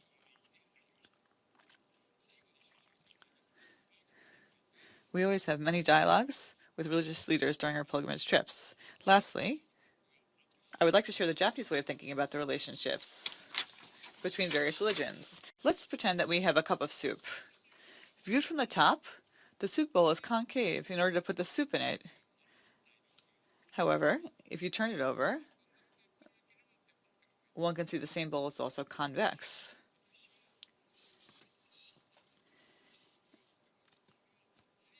The same bowl is both convex and concave. The cup is physical matter, but this idea can also apply to metaphysical matter. Each scripture or teaching of the religion can be seen as different ways of describing the same thing. We don't necessarily need to know all the various descriptions to enjoy the soup. If you grab one part, you can carry the entire cup and still drink the soup.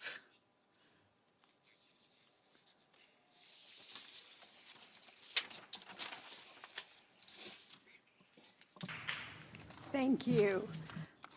Our final panelist, Dr. Ephraim Isaac, is the director of the Institute of Semitic Studies at Princeton, New Jersey, and he is also the founder of the international chairman of the board of the Ethiopian Peace and Development Center that has been successful in promoting traditional eldership and peace in the Horn of Africa.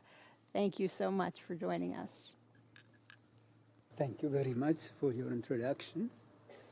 And I also want to thank the organizers, the Peace Island and the Japanese organization and all the other organizers of this important dialogue. I was just in Ethiopia a couple of weeks ago attending a very similar conference with religious leaders from all over Africa, Christians and Muslims in particular, to talk about the role of religion in generating conflicts and what to do about it. Actually sponsored by the Under-Secretary of the United Nations, Mr. Adam Jang. because I was traveling for the last 4 weeks. I'm a little sleepy, so forgive me. Also, I would like to say, before I start, I express also my deep condolence to the American people for the tragedy they are facing this week, and pray that a dialogue like this can contribute to generating understanding in the world through education.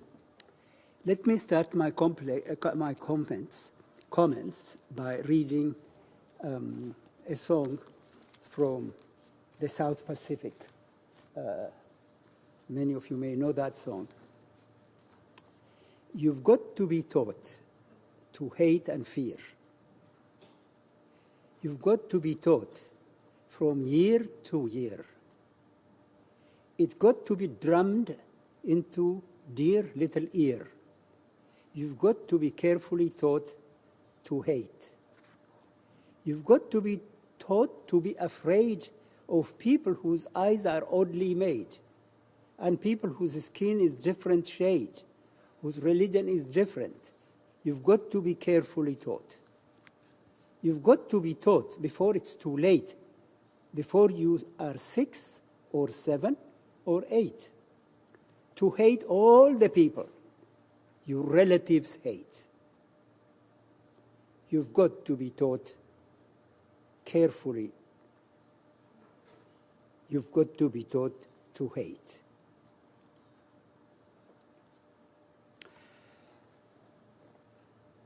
I'm not going to speak just about interfaith education, but about the role of education in general in promoting understanding among peoples. Of course, interfaith education is a very important matter. Before I do so, I'd like to say something about why interfaith education or the knowledge of religion is so important in the world of ours today, in also resolving some of the problems. Because religion itself is one of the most central and fundamental human experience. The Chronicle of Higher Education review of the year 2006 reports that over 70% of American college students consider religion or spirituality of central concern. About 99% of the world's population believe in a supreme deity and adhere to one or another religion. Religious education or interfaith education, the topic for this symposium, is therefore important and timely. No matter what Nietzsche had said, Nietzsche is dead, but God is alive.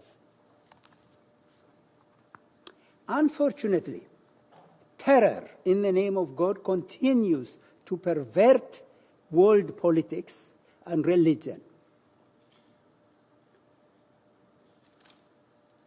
Terror in the name of God is being used as a conflict-mongering negative force in our time.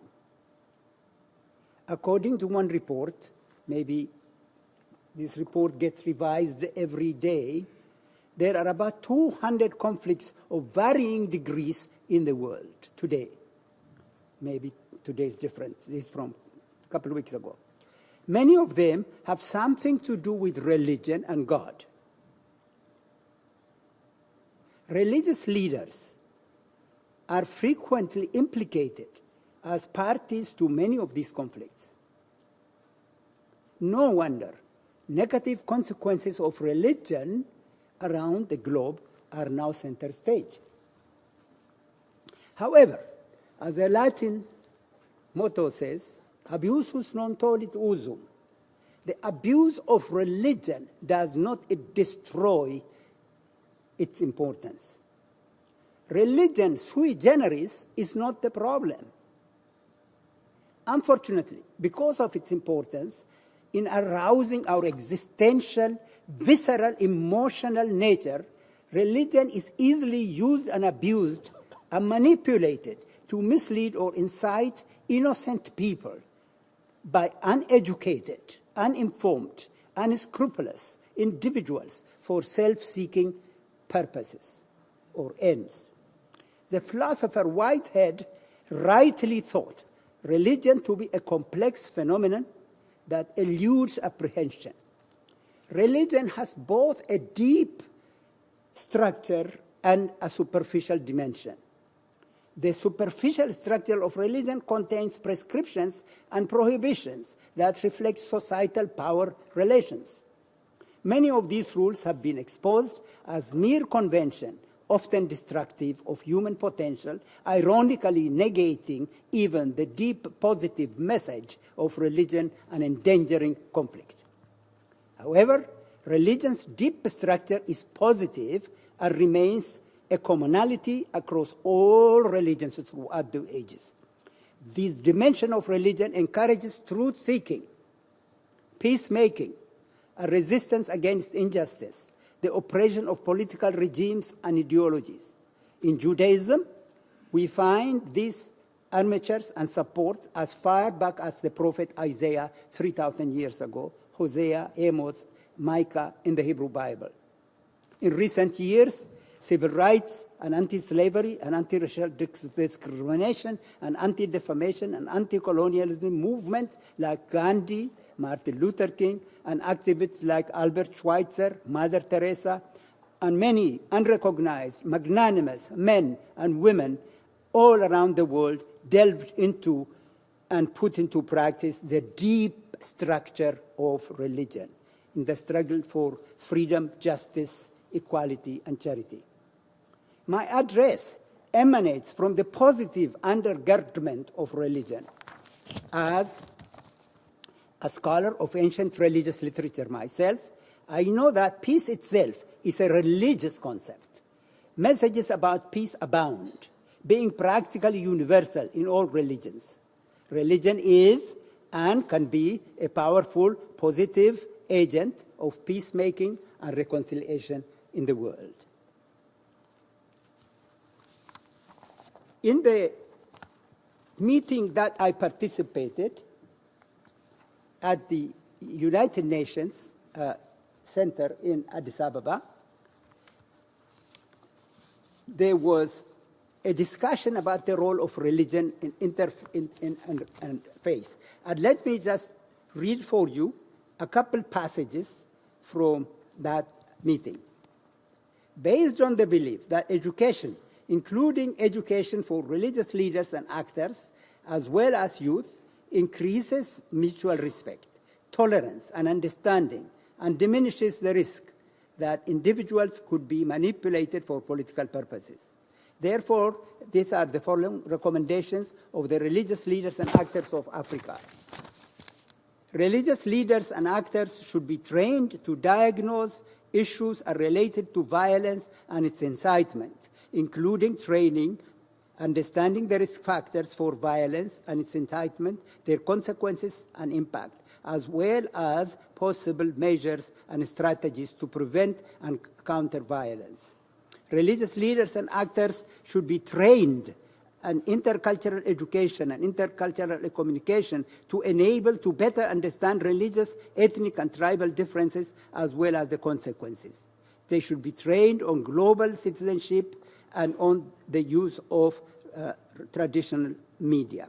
And then they also, of course, refer the importance of the media in religious education, and for particularly in the school system. Well, in my conclusion, let me say that warring, unfortunately, has always been a part of human history. Religious differences do not necessarily cause war, but those who wage have used these differences as rationalization and teachers for it and its escalation. The root cause of warfare are deeply embedded in the human psyche, in the mind, as Freud once explained to Einstein in a response to a League of Nations query addressed to the latter. As Hobbes said, homini lupus. Basically, man is wolf to man, and I apologize to the wolves to say that. But human beings can be educated. Wolves maybe not. The key is this education. Interfaith, call it, whatever it is. There must be an education that's deeply based in the wisdom of ancients and understanding the common literature, the common language. And language, really, let me say, as a student of language, is one of the most fundamental, important things for interfaith understanding. Unless you understand the language of other people and other faith, you cannot. About a couple of years, about 3, 4, 5 years ago, I think maybe more, the Patriarch of Egypt was officiating in the Church of Trinity in Addis Ababa. And the whole church was full of thousands of people. It's a big church, many of you know it. And the Patriarch of Egypt got there and said, Bism Allah Rahman. And the whole church was in violence. Well, the Patriarch of Ethiopia got up and said, that is his language. He's saying in the name of God, the Father, the Son, and the Holy Spirit. So please quiet down. Which is very interesting. So I've always personally believed, and that's why I'm a student of languages, that language. Not only that, you mentioned about teaching Islam to students. I think Islamic students also should read, we should all read our common literature. Muslims should read the Hebrew and Christian Bible. Christians should read the Quran. In other words, understanding the text of the other religious groups is a basis, not necessarily a solution. No, in fact, to a certain extent, maybe I can say this as an example. Sometimes, even when we have a common belief and agenda, they may also even contribute to conflict in the world. As an example, recently, after the Florida situation, okay, let me see, can I see? 1 minute? Okay. After the Florida situation, even some Christian fanatics started praising the Muslim guy who killed the gay people. In other words, Jews, Christians, some very strong believers of Judaism, Christianity, Islam, have this common faith. So the fact that they believe in one thing is not going to bring peace in the world. So what I'm trying to say is that basically this education has to be critical. It has to be based on mutual understanding of the different literature of the other people. So I'll just conclude by reading this, the opposite of what I read before. You've got to,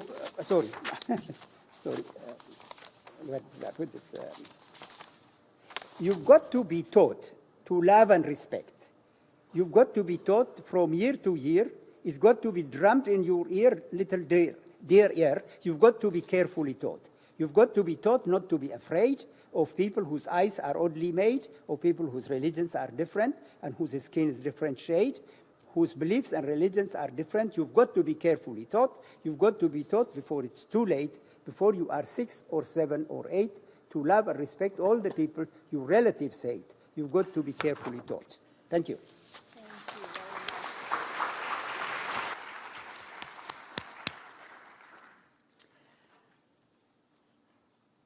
Do we have time for a question, or are we afterwards? Great. Okay. Thank you.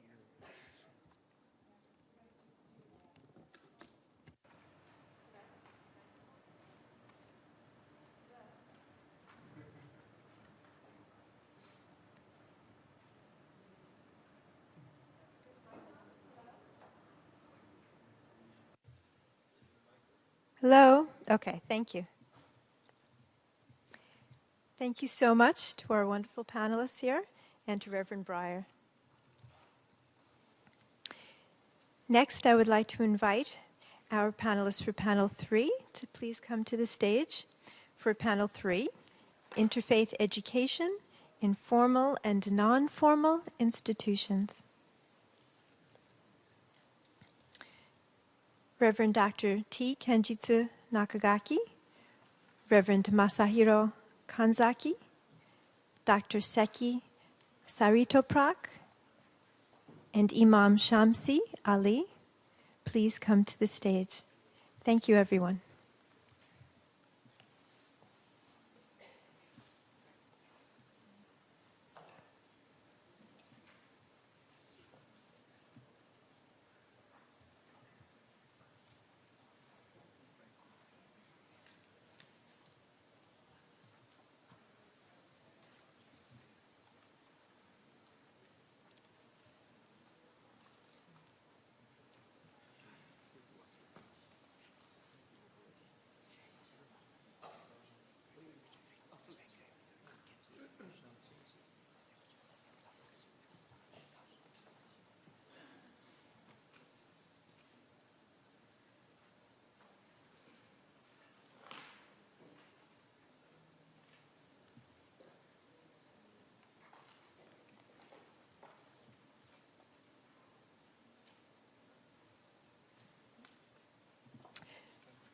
The moderator for this panel is Reverend Dr. T. Kenjitsu Nakagaki. He's a president of the Buddhist Council of New York, vice chair of the Interfaith Center of New York, and community clergy liaison for the New York City Police Department. He is a Buddhist priest ordained in the 750-year-old Jodo Shinshu tradition of Japanese Buddhism. He was recognized as a Nagasaki Peace Correspondent by the city of Nagasaki in 2015. Reverend Nakagaki will introduce the panelists. Good afternoon. Am I on? Oh, okay, great. First of all, you must be tired. And this is the last panel. And my name is, again, TK Nakagaki. So I'll be moderating this session, the last session. So in terms of this last session itself is really, we try to bring it more towards the future. So the idea itself is try to reflect them in the past and then maybe see in the present and hopefully go towards the future, where we are going. I mean, that's one of the kind of stream that somehow we try to accomplish. Whether we did it or not is a question, or each speaker probably already included all those suggestions too. So, but we have three speakers. One speaker is that Reverend Ikeda from the Shinto priest. He was not able to make it, although he sent the message, his letter, the messages. So instead of him coming, and this is Reverend Kanzaki, who is a leader of this Nagasaki Ken Religious Council. So he will be speaking, part of the Reverend Ikeda. But before we any further going, one thing I just don't want to forget to share with you is I'm not going to read all of the messages, but one message from the city of Nagasaki, the Mayor Taue, actually he sent the messages for this particular conference. So sometime I would like to share with this. So maybe this might be opportunity because it might be forgotten later. So what I would like to read is just a few parts of the passage, so that at least this is part of this conference. So city of Nagasaki, from the Mayor Taue. Okay. On the occasion of Interfaith Peace Education Conference, on behalf of citizens of Nagasaki, I would like to send a message on peace. 11:02 a.m. on August 9th, 1945, an atomic bomb was dropped in Nagasaki. On that very moment, Nagasaki City was destroyed instantly, and 74,000 lives were lost. And about 75,000 people who survived from the atomic bomb experienced pain and suffering in body and mind. And many are still suffering from the after effects radiations, even after 71 years. And the world has begun recognize the nuclear weapons as a non-humane, I attended NPT conference held at the United Nations here at a headquarters in New York in April last year. And I appealed to the government representative from the various countries that we should make this NPT conference be the turning point of new world, which do not value the nuclear weapons. And UN Assembly, I appeal the leaders of the country who possess the nuclear weapons to visit Hiroshima and Nagasaki. And in fact, President Obama came at least to the Hiroshima, so which was one thing that I would like to share on this part. And then he will continue on, but so I would like to just skip some of the parts. But basically, he's saying lastly, the city of Nagasaki will continue to work towards the abolishment of nuclear weapons and for the realization of eternal peace of the world. And I ask your kind support in the future.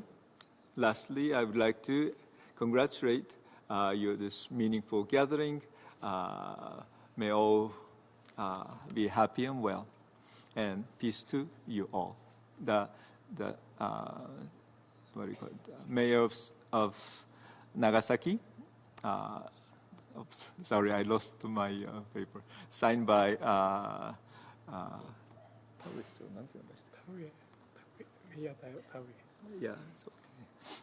Signed by Mayor Taue. So I thank you. With that, we would like to start. As we go, maybe I'll introduce the speakers. So maybe this might be easier to go. So I would like to introduce my right. So this is not the Reverend Ikeda and the Reverend Kanzaki. And at this point, of course, what I will do is Reverend Ikeda's background. So he will read his presentation. Reverend Ikeda has served the chief priest of Suwa Shrine in Nagasaki City since 2013. He received the Shinto priesthood rank, first grade, Ikkyu, and Jokai, highest degree, and received the Kyoshikai in 2012.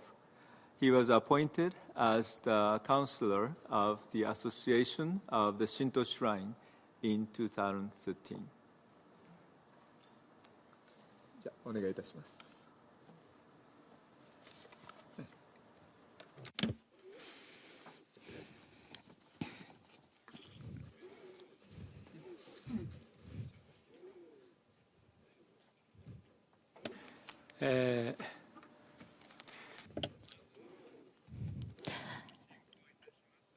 First of all, I would like to briefly talk about the basic teachings of Shrine Shinto, which I do follow myself.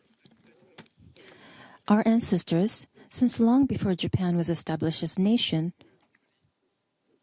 have recognized the spirituality in the world of nature, which includes mountains, rivers, oceans, forests, animals, etc. Nature brings us many blessings beyond human knowledge, and we interact with it with awe, respect, and deep appreciation. Shintoism naturally appeared based on Japanese concepts and the ideas of gods. We have many gods, as many as 8 million, and faith in them all. It is most important to live together in harmony with nature, our ancestors, and other people, keeping purity as well as honesty. Our foundation of our faith is to sustain a pure mind and body in our daily lives.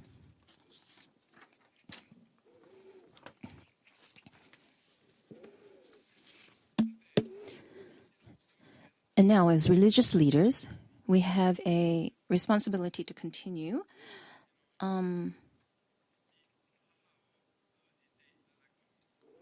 Our lives are given to us from our fathers and mothers. And of course, they have their own fathers and mothers as well. And because our lives were given to us, we must give back to them.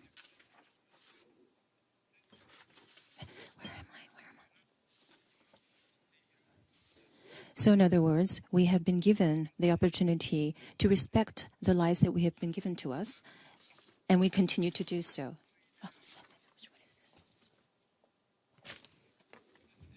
Also, by leaving offspring, the souls of the family will be able to be connected.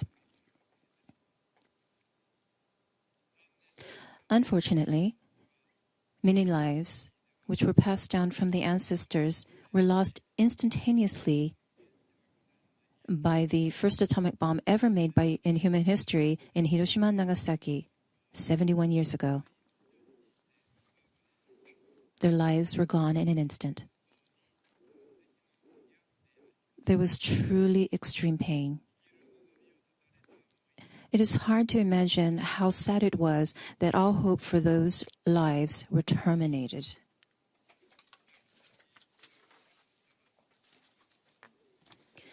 As religious leaders, we have a responsibility to continue to have memorial services for those who lost their lives from the atomic bombings, as well as all the lives who were lost in wars and conflicts, to aim at establishing a peaceful society, to offer prayers, and to work actively for peace.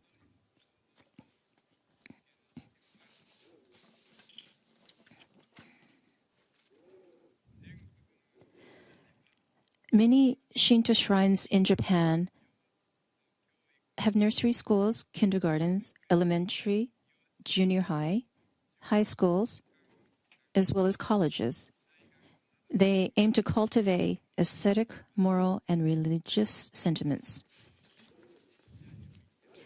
At Suwa Shrine, the 20th Chief Shinto priest Reverend Sadayuki Kan of World War II, with the belief that a strong preschool education will have great power to help Nagasaki as well as Japan to recover.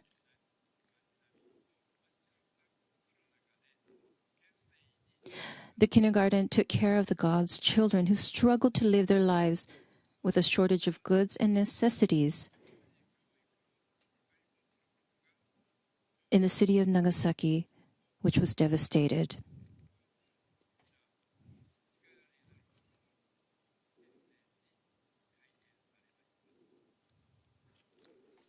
Since then, using the precinct of Suwa Shrine, which is richly surrounded by nature, we conduct preschool education, which teaches our students to play joyfully, to learn well, and to nurture a pure, bright, and righteous mind. At the time of childhood, while spending time in kindergarten, children learn just how to interact with friends and learn what is good and what is bad. We provide them with the basis of aesthetic, moral, and religious sentiments with kindness and compassion towards others. At the same time, we teach the precious value of life, the importance of family, and of peace. We do this as an organization in Nagasaki.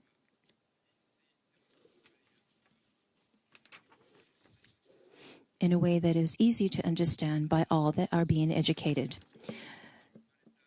We also believe that in the unity of having a school facility surrounded by beautiful nature, a kindergarten which can provide an education with an understanding of children's hearts and minds, and each family, is essential to think about the education of precious children. I strongly believe that childhood education is the core to form each and every person. It is where the mind of seeking peace will be developed, and these children will contribute to our community, our country, and our world in the future. Ladies and gentlemen, everybody here today, I would like to ask all of the people here to guide the world with a spirit of tolerance and generosity to all humans equally through mutual understanding and mutual respect beyond the boundaries of ideologies, beliefs, and religions. May there be peace to all of you. Thank you very much.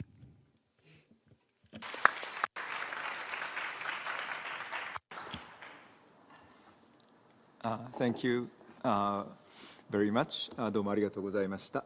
So next speaker, I would like to introduce Dr. Zeki Saritoprak. Is this okay? Great. Thank you. Dr. Zeki Saritoprak has held the Narsi Chair in Islamic Studies at John Carroll University in Cleveland, Ohio, since 2003. He holds the PhD in Islamic theology from the University of Marmara in Turkey. Prior to coming to John Carroll, Professor Saritoprak held positions at Harran University in Turkey, Georgetown University, Catholic University of America, and Berry College in Rome, Georgia. He is also a founder and former president of the Rumi Forum for Interfaith Dialogue in Washington, D.C. Can we present Doctor? Thank you. First of all, as my colleagues did, I would like to thank the organizers, the permanent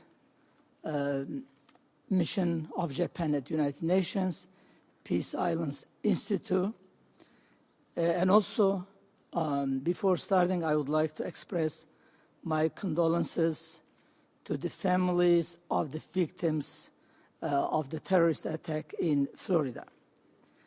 I will be talking for 10 minutes, and I hope in 10 minutes I will express my views thoroughly.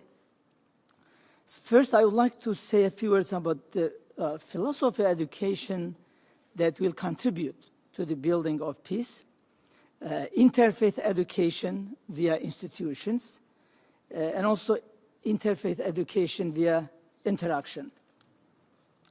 As a philosophy, imagine a religion, that is Islam, starts with the command of read.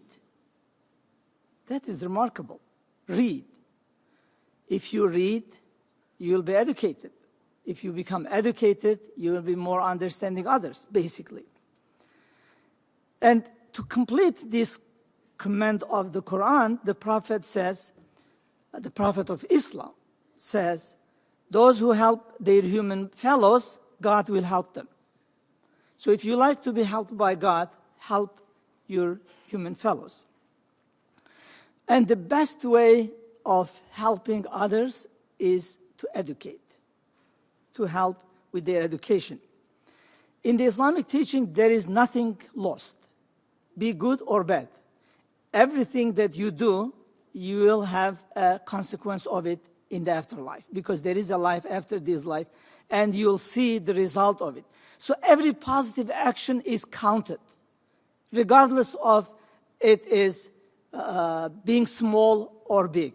Every positive action, even the Prophet says, smiling, which you don't pay for it, smiling is a charity and is counted in the afterlife. Again, another prophetic saying, hadith, says, once a person dies, the account that records his or her deeds is closed, with the exception of some groups of people. These three groups that I will mention, even if they die, they are still living for their positive actions. They die, they don't commit negative things anymore, but their positive actions are continuing. First, those who teach and disseminate knowledge. Because the person who gets that information, that positive knowledge from you, will continue. And that person will teach some others. And that way, your positive action will be eternal. Those who help with raising a child of good character, be your child or adopted child, it doesn't matter. But you raise a person with good character. that means you are actually helping with the building of peace in the society. Third, those who live a continuing charity. For example, to dig a well for an area there is no water, a fountain of water, or a bridge for people to pass over, etc. So basically, anything that will continuing is considered a continuing charity, and the result is continuing. The positive of it is not closed with the death of the person. So how we can basically have these connected to the education and peace? This will build an inner dimension of human being. Inner peace will eventually result in outer peace. Because without inner peace, outer peace is impossible. You cannot expect from a person who is inside, harmful, inside, has no peace, inside conflict, cannot be peaceful outside. And therefore, we have to start from individuals. Individuals. And then it will be composed of the community. And then the community will contribute to the harmony and peace of the society. And in this regard, interfaith education contributes to inner peace. In our area, we have a group called Bible and the Quran Studies. Christians, Muslims, and Jews are coming together. And this has been continuing for 9 years. And I participated several times. I found very, very helpful, basically. And I think that this could be a model. Maybe we may include Buddhism, Hinduism, other religious traditions, Taoism, etc. Another important dimension is role models. Sometimes lecturing is not beneficial. It may be actually contribute negatively. But role modeling, I think the most important dimension to be followed.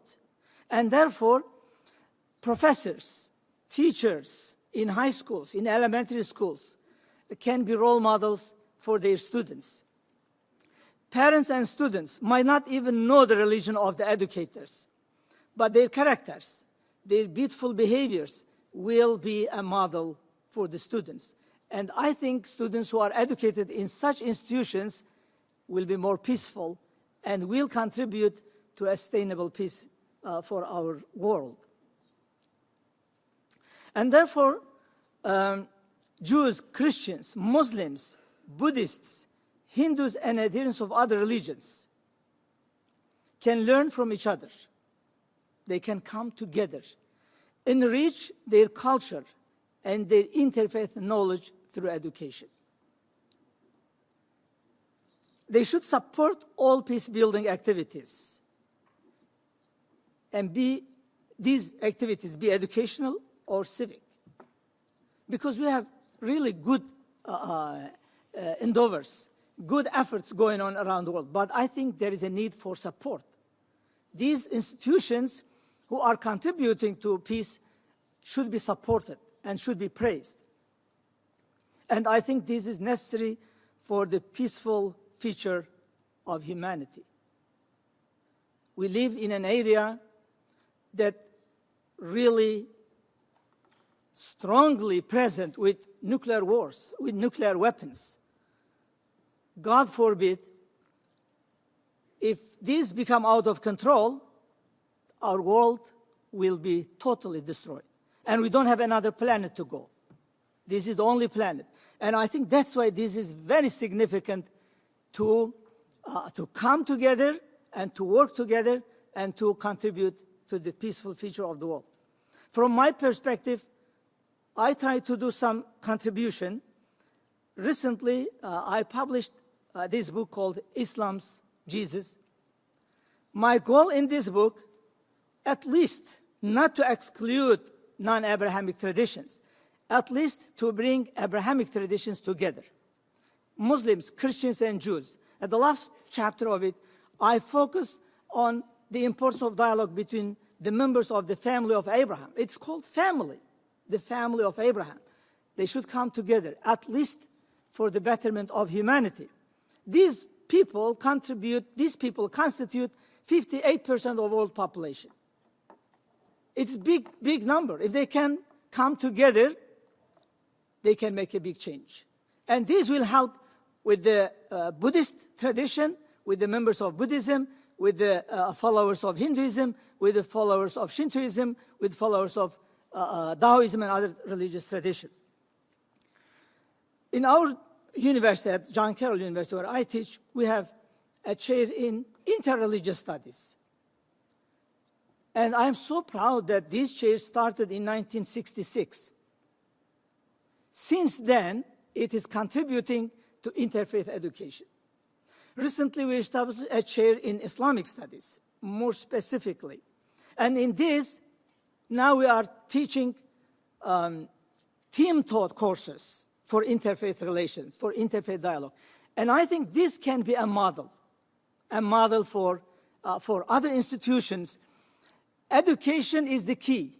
If you like to have a peaceful world, we like to focus on education, positive education. And some other seeds of hope I like to I have 2 minutes, so I will finish in 2 minutes.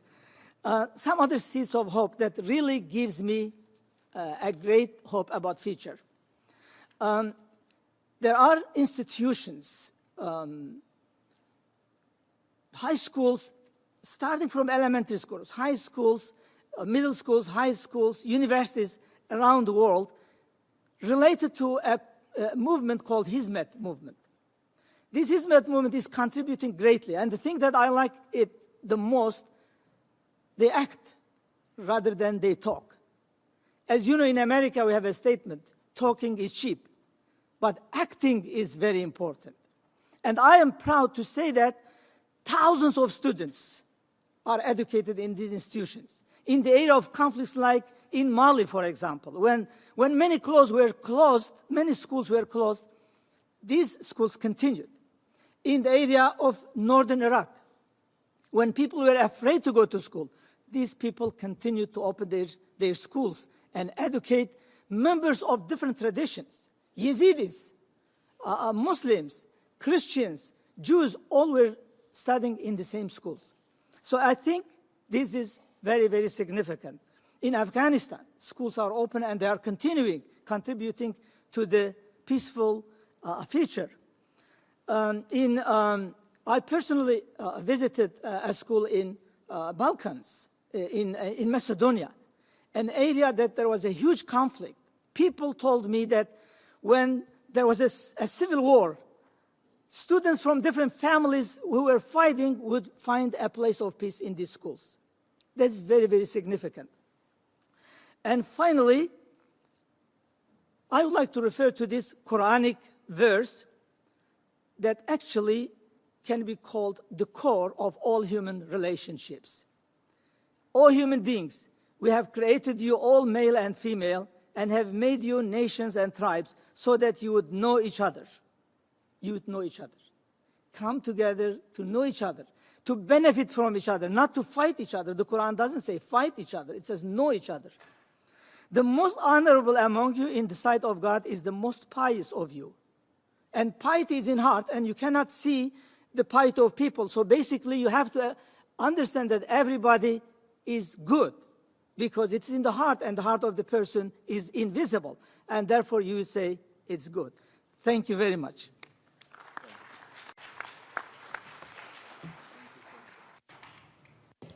Thank you so much. Thank you for following the time too. Appreciate it very much. That's one way to we respect each other's time as well. So, thank you so much. The last speaker today is Imam Samshi Ali, and being a long-time friends as well. And so I'm very happy that we are able to have him here. And I actually attended yesterday's iftar. And so I appreciate it very much. Imam Samshi Ali is the chairman of the Al-Hikmah Mosque in historian and Imam and director of Jamaica Muslim Center, the largest Muslim center in Queens area. Imam Ali serves as the advisory board member to numerous interfaith organizations, including Tanamban Center, the Federation of Middle East Peace, the Partnership of Faith in New York, Indonesia Muslim Society in America, Indonesia Muslim Intellectual Society in America, and he is co-founder of the Universal Clergy Coalition International, assistant director and board members of the Muslim Foundation of America, and chairman of annual Muslim Day Parade in New York City. He served as the vice president of the Asian American Coalition, USA, and its UN representative. On. Thank you very much. Good late afternoon for all of us. It is sometimes a blessing, but also it might be unfortunate to speak as the last speaker of the day, and especially that I'm observing fast. So we have been observing basically away from food since 3 o'clock in the morning. So it's really difficult to speak. I just wanted to say there are two important words to underline at this session. Number one is education, and number two is interfaith. When you talk about education, I think we are talking about the very foundation of development. Nothing that can be developed without education. And that's why when God created Adam and he completed his physical existence, he taught him all names. It means he prepared him to be an educated and intellectual person so that he can develop this world. So education basically is the foundation of anything that we want to develop in our life. When we deal with terrorism, it needs education. When we deal with extremism, we need education. When we want to deal one another as interfaith communities, we need education. Let me just give you an example. As a person who is born in Indonesia, the largest Muslim country in the world, educated in Pakistan, then Saudi Arabia, it is so difficult to comprehend what's so-called the other. I talk the other. I arrived here in this country not a long time ago. Some people say it's 20 years, by the way. I rented a house in Astoria, and it happened that my neighbor was an Irish Catholic, senior citizen. Every morning he went out from his house, cleaned his driveway, and my driveway as well. I never encountered this in my Muslim country, that a non-Muslim's coming and clean my driveway. So in the beginning, I developed suspicion what he wanted to do with me. I thought possibly he wanted to show me, his Christianity, and later on, we are scared of the other. So, weeks, months, years, he never talked about the religion. In fact, because my wife's practice scarf, hijab, they came to us and asked about why your wife is covering. So we talk about Islam instead. What is the point that I'm learning greatly from this story? Number one, that religiosity is not about what we are doing at the mosque or synagogues and churches or temples. It is about our human connections. Basically, mosques, synagogues, and temples are preparing us to be better human beings out there so we can have better human connections. Number two, education is paramount important. Because before I knew this person, I had a lot of suspicion on the back of my head. What he wanted to do with me. I was so scared. Islamophobia, which is on the rise in the United States, because of the lacking of education. Despite of development education here in the United States. But there are many people, unfortunately, that are lacking of Islamic education. They don't know what Islam is all about. So education is very crucial. But what is the connection with the interfaith? Interfaith is paramount important in time that we are living. But as Muslims, let me begin with this. Professor just mentioned a verse from the Holy Quran. And it is basically the most important justification of interfaith in Islam. When God says, "O mankind, we created you from a single male and a female, and we made you into many nations and tribes so that you get to know one another. But the best among you in the sight of God are the most righteous ones." This is the verse that talks about interfaith. It means that in Islam, the oneness of family is acknowledged. But at the same time, Islam acknowledges the existence of pluralistic society. So Islam basically embraces pluralism. Islam acknowledges the existence of other communities. And in the other verse of the Holy Quran, God says, if so God will, He could have made you one nation. He have made you all Christians, He made you all Jews, or made you all Muslims. But God doesn't want that. God destined us into different creeds, different races, different ethnicities, for what? لِتَعَارَفُوا, so that they can learn one another. The Prophet Muhammad ﷺ, peace be upon him, since the beginning of his life, basically, he was interacted with non-Muslims, even in Makkah. Many of you possibly are surprised when I say that the first wife of Muhammad happened to be a Christian family. When Prophet Muhammad received the first revelation, his wife came to his cousin and happened to be a very famous priest in Makkah at the time. And she asked his opinions about what Muhammad experienced. When Prophet Muhammad then moved to Medina, he interacted with the Jewish community, he interacted with the Christian community, and the pagans, the Arab pagans. But amazingly, in the process of creating the most important things in our public life, what is known in the modern history, the Constitution of Medina, the Charter of Medina, he involved all people in Medina. So he invited the Jewish people to come and sit with him. He invited the Christian people and come and sit with him, and he created the Charter of Medina. And if you just read the Charter of Medina, the longest chapter in that Charter of Medina is talking about the rights of the minority within the Muslim majority society. So this is the reason why interfaith is so important in the religion. Finally, basically, because of the time, we are living in a very globalized world. And as you may know, that this global world is being identified by many, many identifications, many characteristics. But I think one of the most important is speed. Everything is being speedy. And because of that speed of information, our world has become so small. We are all living under the same roof in 24 hours. But unfortunately, we are still strangers to one another. So education and interfaith education is very crucial in this globalized world. And let me end with this one, with 2 points. Number one, religious communities, no matter who we are, we need humbleness. And what does it mean to be humble? We must acknowledge our shortcomings, even though we believe that our religion is perfect. But the followers of religion are not perfect. So we have to be humble. Secondly, we have to acknowledge that others can share with us. And that's why we must be courageous enough to learn from others.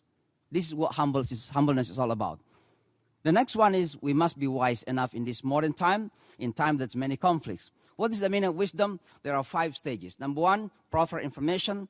Number 2, understanding. When you have proper information, understanding, that's what knowledge is all about. But knowledge is not enough. What you have, the next one, you have to implement it. Implementation is very important. When you can implement your knowledge, that's what wisdom is all about. So religious people must be wise. And that's why the Holy Quran says, فَمَنْ يُؤْتَ الْحِكْمَةَ فَقَدْ أُوتِيَ خَيْرًا كَثِيرًا. The one who is given wisdom, he has been given such a lot of goodness by God the Almighty. Thank you very much.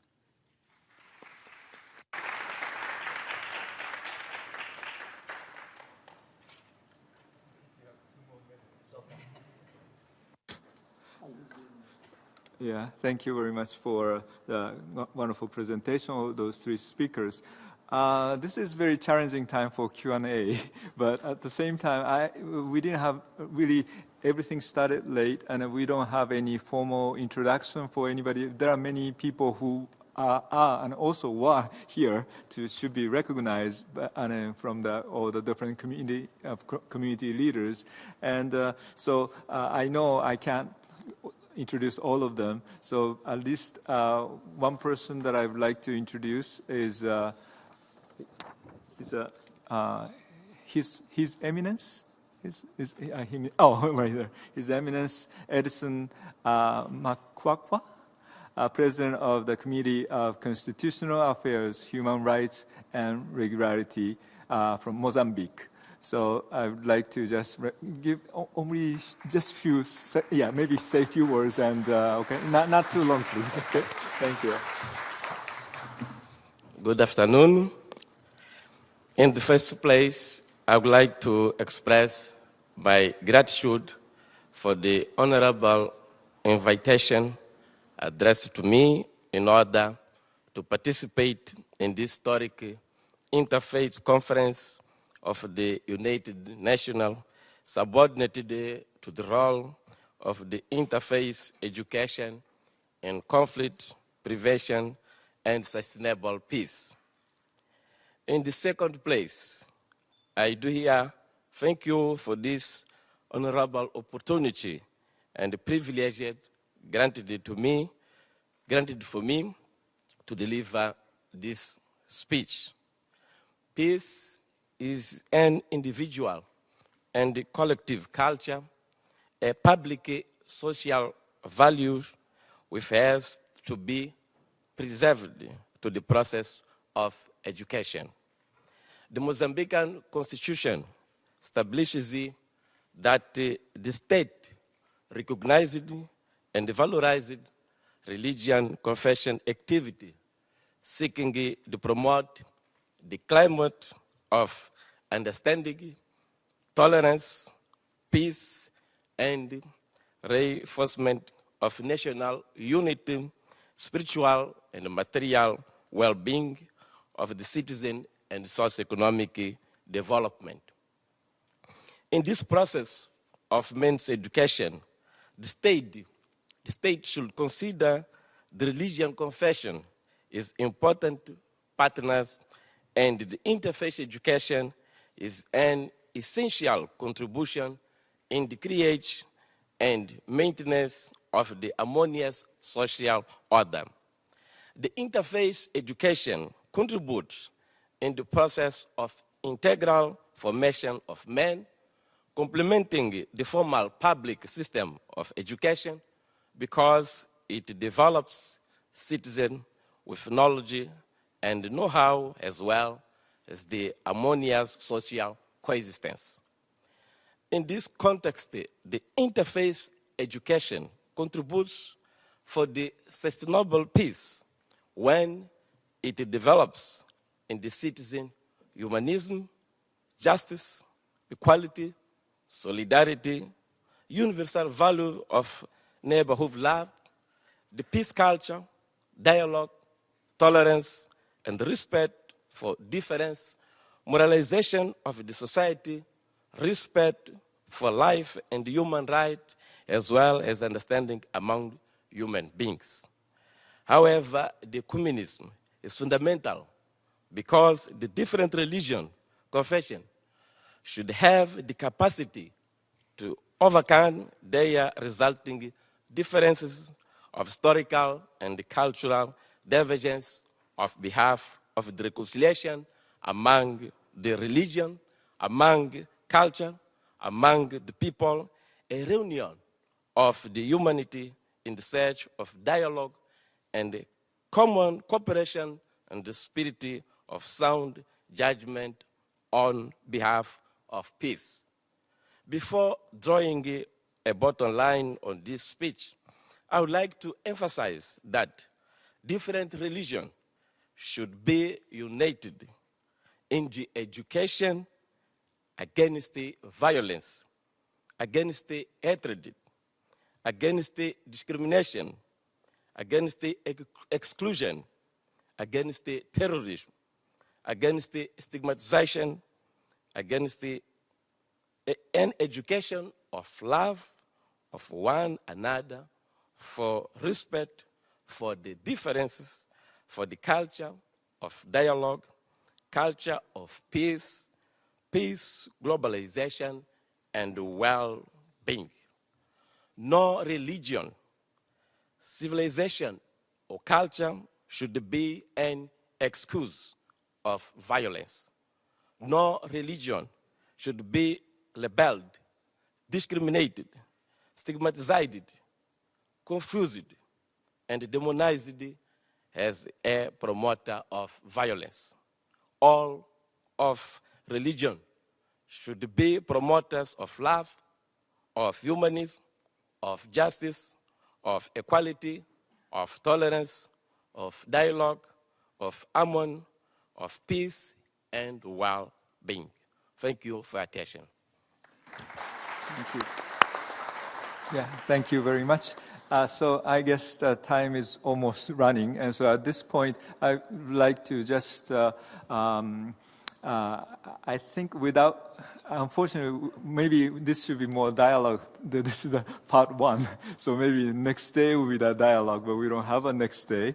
And so what I would like to do is actually, I wanted to just simply because of the 6 o'clock now, and I need to probably finish. So one way that I would like to finish is maybe, after we eat, you don't want it to run so quickly. So maybe I would like to use this time for yourself to maybe, what do you learn today? I mean, I'm going to read some meditation, short while.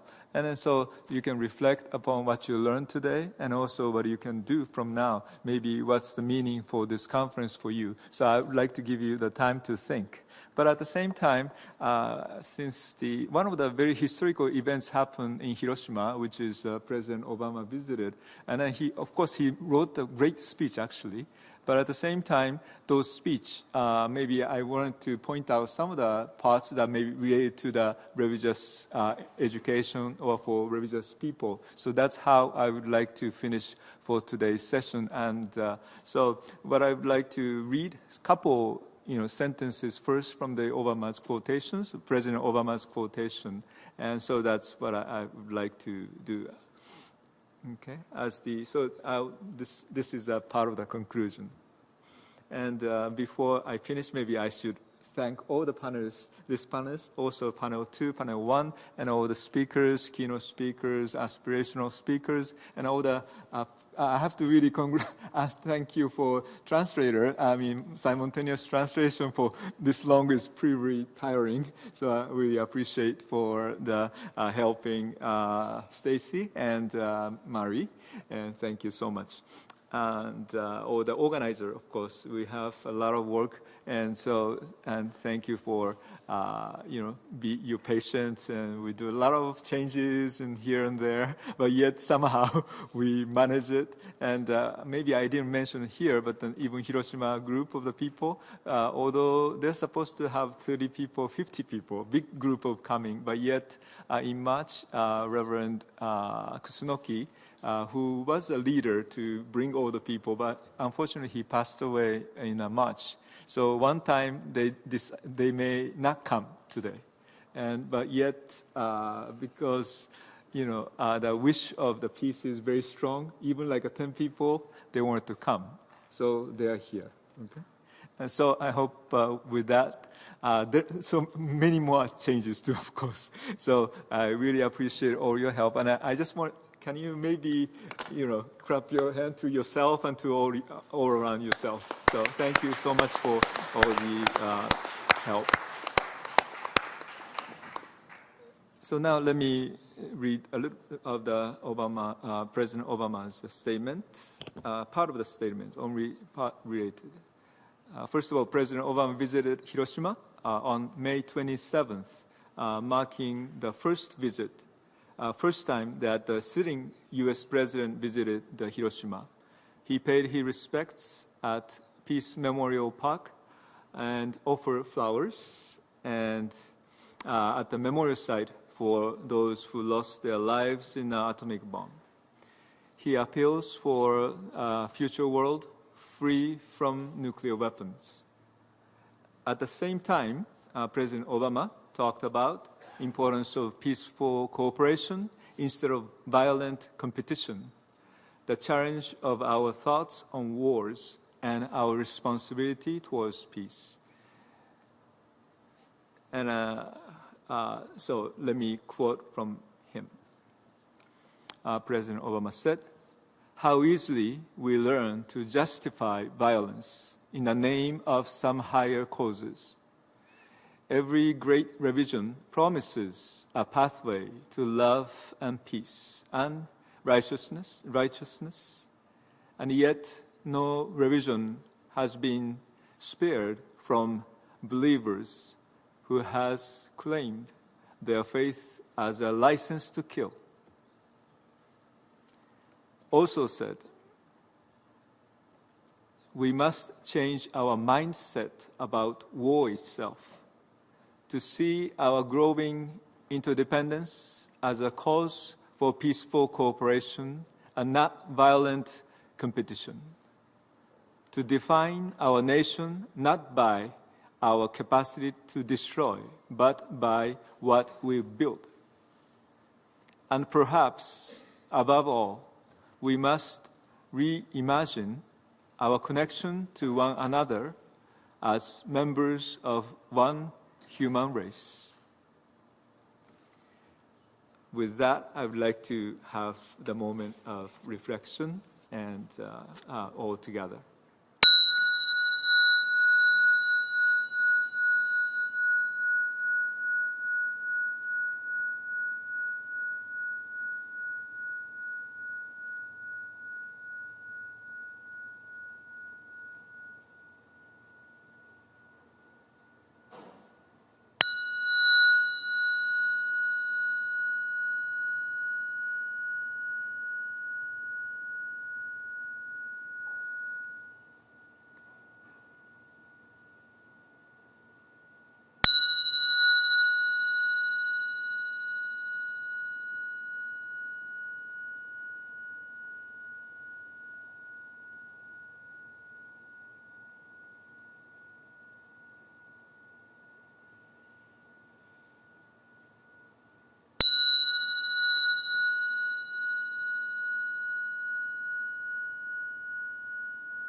Thank you, everyone, and peace to all of you.